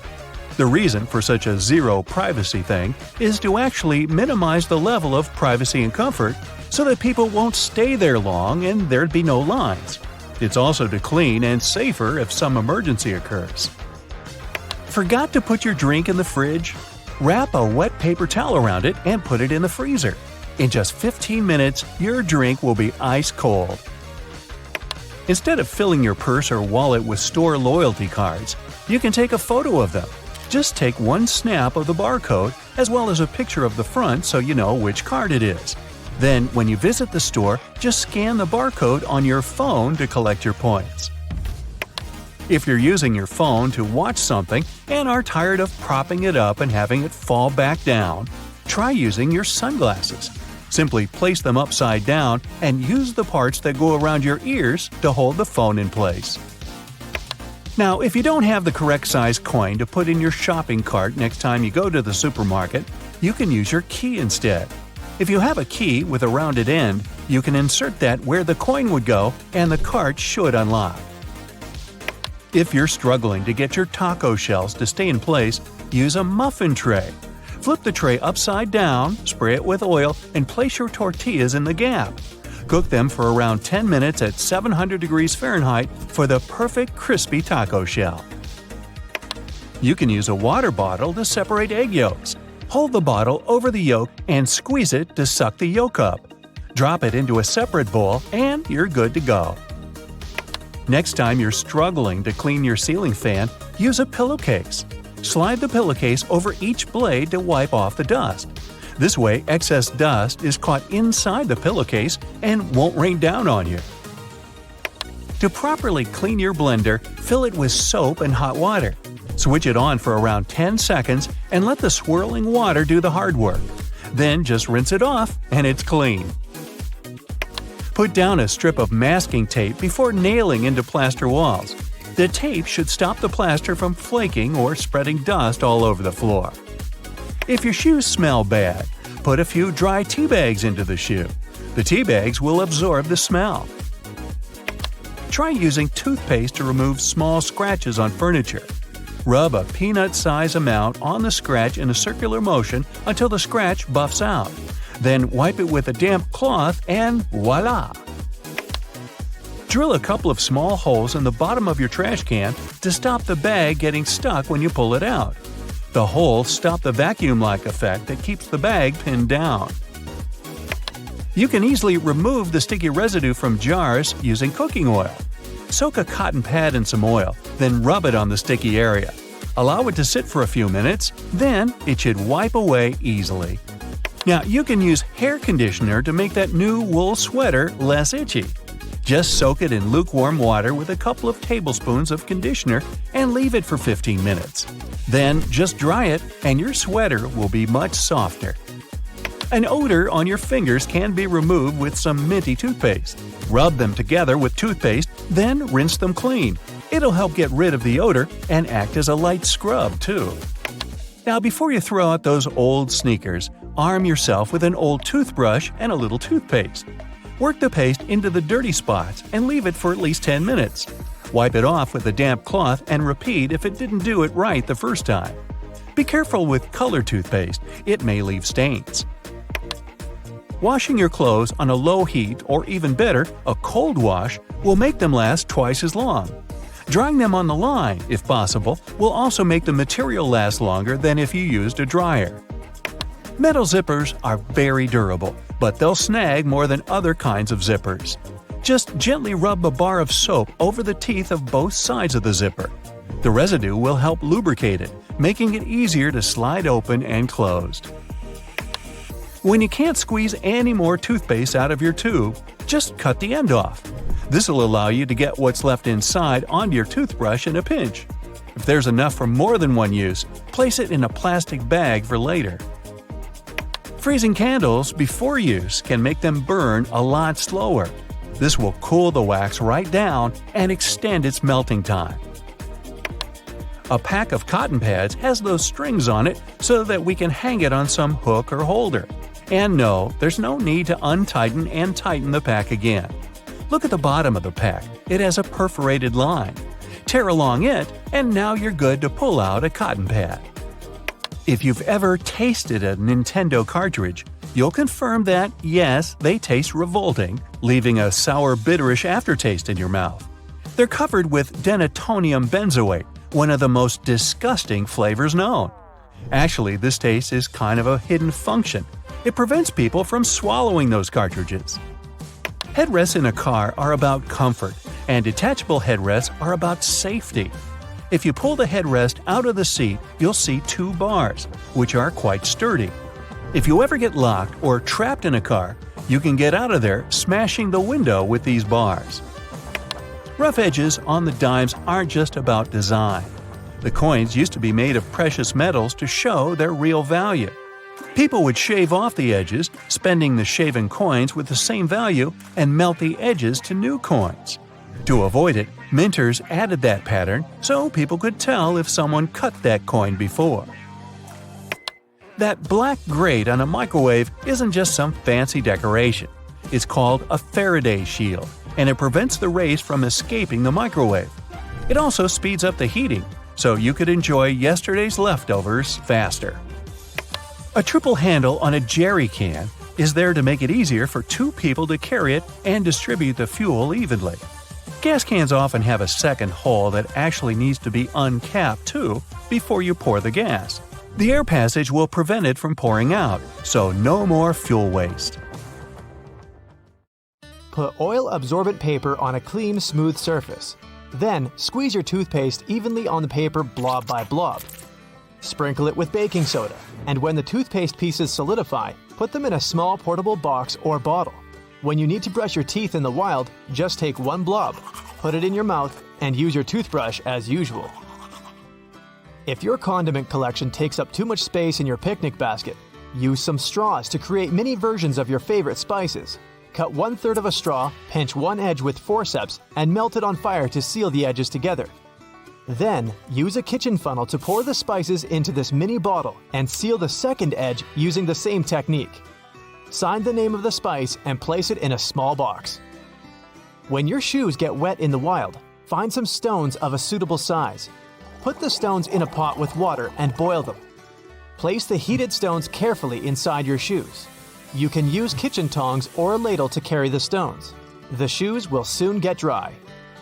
If you don't want to boil the stones, here's another way. Take a plastic bottle, pour hot water inside, and wrap the bottle with toilet paper. Then place the bottle in your shoe and wait for 30 minutes. It should be enough to make them crispy and comfortable. If you're eating soup in the wild, you can cut an emergency spoon out of a plastic bottle. Cut out the shape of a spoon with a knife in the place where the walls of the bottle meet the bottom. And don't forget to add a comfortable handle. Garlic and onions can be easily peeled with a metal bottle cap. Speaking of metal caps, you can open a bottle with one of those using your wedding band, metal spoon, or another bottle. Went fishing but forgot your knife at home? Use a carrot to peel the fish. Cut the carrot at an angle and rub the fish scales with 1/2 of the carrot. The scales will easily come off. Punch holes in a cork of a plastic bottle and screw it tight. Then cut off the top of the bottle and turn it upside down. Place a rolled napkin or toilet paper in the neck of the bottle. Then put some coal, grass, and stones and pour turbid water into this handmade filter. Later, you can boil this filtered water and drink it if you get thirsty in the wild. Melt a bar of soap and draw it up into a syringe. Squeeze the soap into an empty pill pack and seal the template with tinfoil. Use one of the tiny soaps to wash your hands anytime. To make your grilled patties juicier, Press a groove in the middle of the patty and put ice on it. Wait for the ice to melt and fry as usual. You can make a camping washing machine using an ordinary bucket with a lid. Cut a small hole in the middle of the lid and insert a plunger handle into it. Pour the laundry detergent into the bucket. Put in clothes and water, close the lid, and rinse the clothes with a plunger until the stains are removed. If you can't pick out gum stuck on your clothes, put a piece of ice on it, and the gum will tear off easily. You can also put your clothes in a freezer for a while and then tear off the gum. Detergent bottles are usually too big to take on a camping trip. Take a sheet of thin paper and spread the detergent evenly on the paper. Cut the paper into small square pieces and put them in a waterproof box. When you need to wash the dishes, just put one piece on a wet sponge. While walking in the woods, collect tree branches, about the width of a finger. Bring the branches home, wash and cut them into equal pieces. Put them in a bowl and glue the sticks together in the shape of the bowl, using hot melted glue. Your stylish handmade fruit tray is ready. If the lid of the tin just wouldn't open that easily, try this life hack. Wrap the lid with adhesive tape. Then, gently pull it open. If your kettle is full of scale, pour in some water and put a piece of lemon inside. Boil the water, then wash the kettle, and the scale will be gone. In case you get hungry in the wild without a fishing rod, try another way to catch some fish. Take a large empty plastic bottle, cut off the top part, and turn it upside down. Tie the two sides of the bottle mouth with a rope. Crush some instant noodles and put them inside the bottle. Throw the bottle into the river. This trap will surely attract fish. Make matches that will never get blown out in windy weather. Wrap the matches in napkins and dip them in melted wax. Wait for them to dry, and voila! You have matches that won't go out. You can use a basic razor to crumble chocolate into your ice cream or coffee. Take an even number of jars and paint them your favorite color. Glue them to the surface of a wooden chopping board from both sides, and then put a rope on the side of the chopping board as the handle rope. Your brand new tableware storage box for outdoor camping is ready. Nitrogen in hair promotes nutrients. Put the hair you lose every day in a flower pot and your plants will grow stronger and healthier. Place several instant noodles in a baking dish. Add a thick layer of cheese. Sprinkle it with all the seasoning bags from the noodle packages. Then, pour ketchup and other toppings like pepperoni or mushrooms in the gaps between the noodles. Add some more cheese and bake your meal until the cheese melts. Super delicious noodles are ready. Instant noodles are also a great fire starter. Take clean disposable paper cups and use a needle to poke out decorative rows. Then, use a knife to cut a small cross at the bottom and put the cup on a lamp belt. Repeat this with other cups until your own unique lamp belt is ready. You can also paint the cups in your favorite color before placing them on the lamp belt. Egg packaging can be used to store sauces. Dip the root of the rose in honey, then insert the root in a potato and trim off the branches. Plant this potato in a pot. This is how you can grow your own roses in a pot. Brush your shoes with toothpaste and a toothbrush, and they will get as white as your teeth.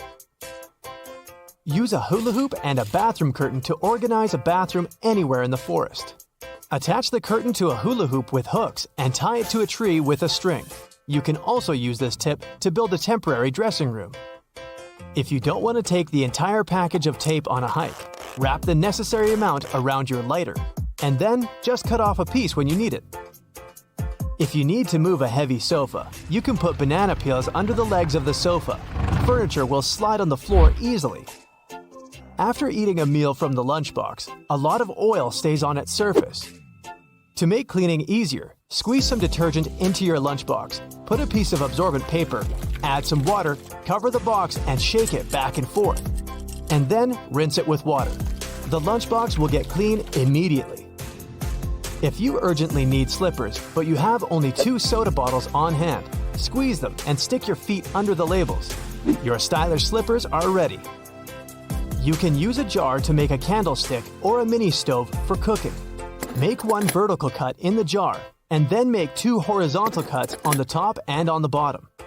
Open the 2 sides like doors and put a candle inside the jar. If you need to cook food, just put a bunch of small sticks inside the jar and light a fire. Then, put your pot on top of the jar, and don't forget to feed the fire with new sticks until the meal is ready. Put dry foliage under your sweater. It will help keep you warm. To make thicker matches for lighting a fire, wind 5 matches tightly in one bundle with a thread. Then, dip the matches in melted wax. Wait until the wax hardens and put the matches in a box. If the zipper on your backpack or tent doesn't slide well and it's difficult for you to zip it, you can use wax. Take a candle and rub it along the entire length of the zipper. Hey, don't look now, but when you make your bed, you also make a cozy home for tiny dust mites. Really? Your pillow, blanket, and sheets seem clean enough, but these little guys thrive inside your bed. They love dark spaces, just like your mattress. Bad news? You can't see them without a microscope, but that doesn't mean they're not hanging out in your bed. So, if you cover them up while making the bed in the morning, they're going to be pretty grateful. Now they have the perfect environment to thrive. One thing these tiny bugs are afraid of is sunlight. So it's not hard to understand that covering them up is the same as protecting them. If there's sunlight and fresh air, they change location. So if you never make your bed, you aren't messy, you're just health conscious. Most people feel tired twice a day, at 2 a.m. and 2 p.m. But since humans are the only mammals that can delay their sleep willingly, most of us never have an afternoon nap at 2 p.m. If you really want to doze off for a while, be careful. Make sure you do it no later than 5. Otherwise, you'll find it really difficult to fall asleep later, and you'll probably stay up all night. The best sleep you can get is at night, but if you can't help falling asleep during the day, make sure to set an alarm clock for not more than 20 minutes. Another way to overcome that sleepiness is to take a short walk. A glass of icy water can wake you up fast too. Drink it or splash it in your face. Works either way. Some people have tried to conquer sleep, to be productive and not miss out on anything. Leonardo da Vinci used the Uberman sleep cycle schedule. He would only sleep for 20 minutes at a time, but do it every 4 hours.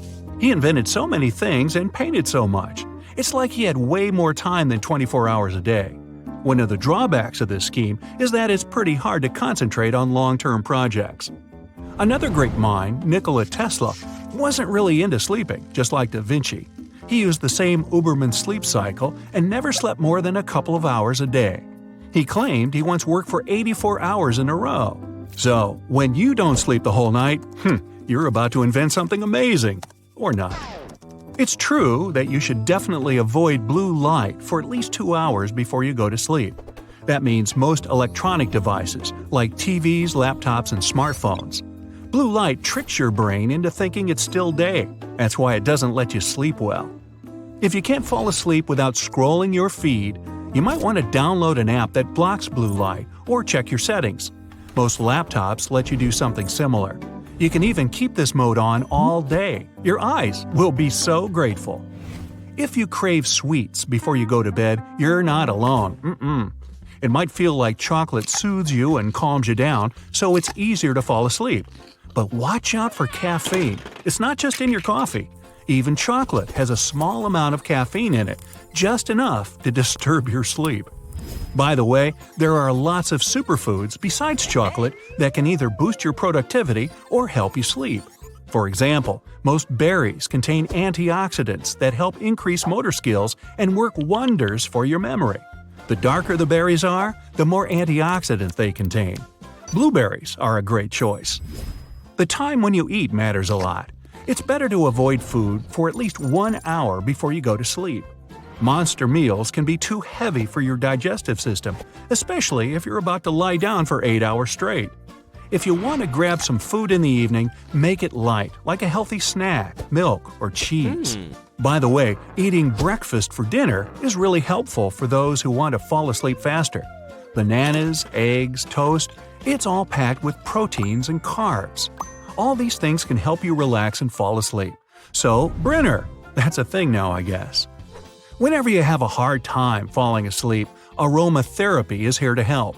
Some essential oils are especially good for sleep, like lavender, peppermint, and rose petal. If you're into citrus, try mixing lemon and orange. You can add just a few drops onto a piece of paper or add them to your aroma lamp. Just remember, those oils are strong. If you tend to get negative thoughts at night and you just can't fall asleep, try practicing some creative writing before going to bed, or start a daily diary. It might help you get rid of some of those downer vibes. When you're calm, you get better sleep. 1 sheep, 2 sheep, ooh, this trick really works. If you focus on falling asleep, you're going to fail.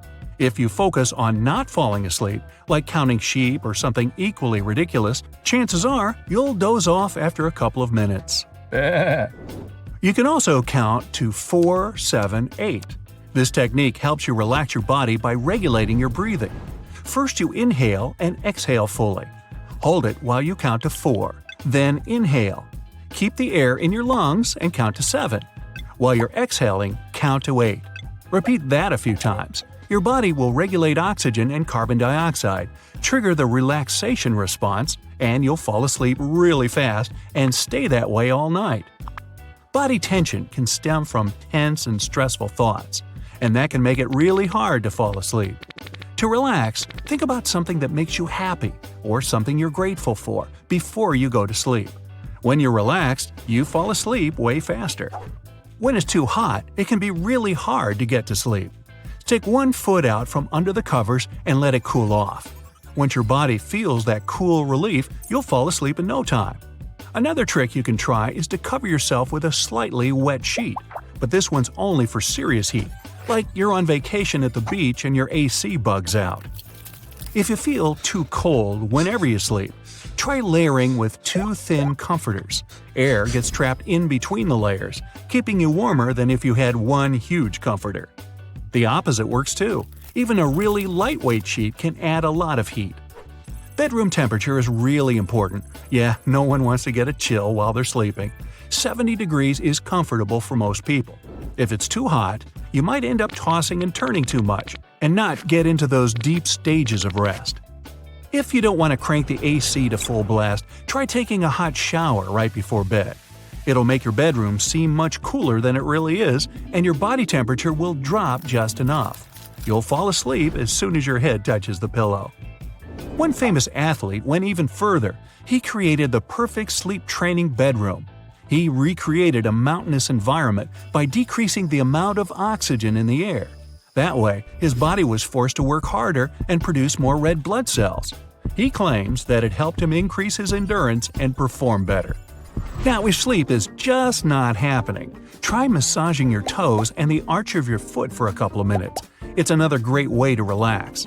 In case you can't bend down that far, rub your ears. Surprisingly, the effect is pretty much the same. Gently massage the earlobe, then all other parts of the ear. It has a lot of nerve endings, so if you massage it, it can help relax your head and neck muscles. Time for some pillow talk. Sometimes it's even nice to sleep without one. Make sure your pillow is neither too thick nor too thin. If you like sleeping on your front, you may want to put your pillow right under your stomach. Try it, see if it makes you feel more comfortable. The best pillowcases are made of silk. Your face literally glides on silk, so it won't be all wrinkled when you wake up. Hair doesn't rub against silk either, so you won't have to spend hours pulling all those knots out in the morning. Nighty-night. That's it for today. So hey, if you pacified your curiosity, then give the video a like and share it with your friends. Or if you want more, just click on these videos and stay on the bright side.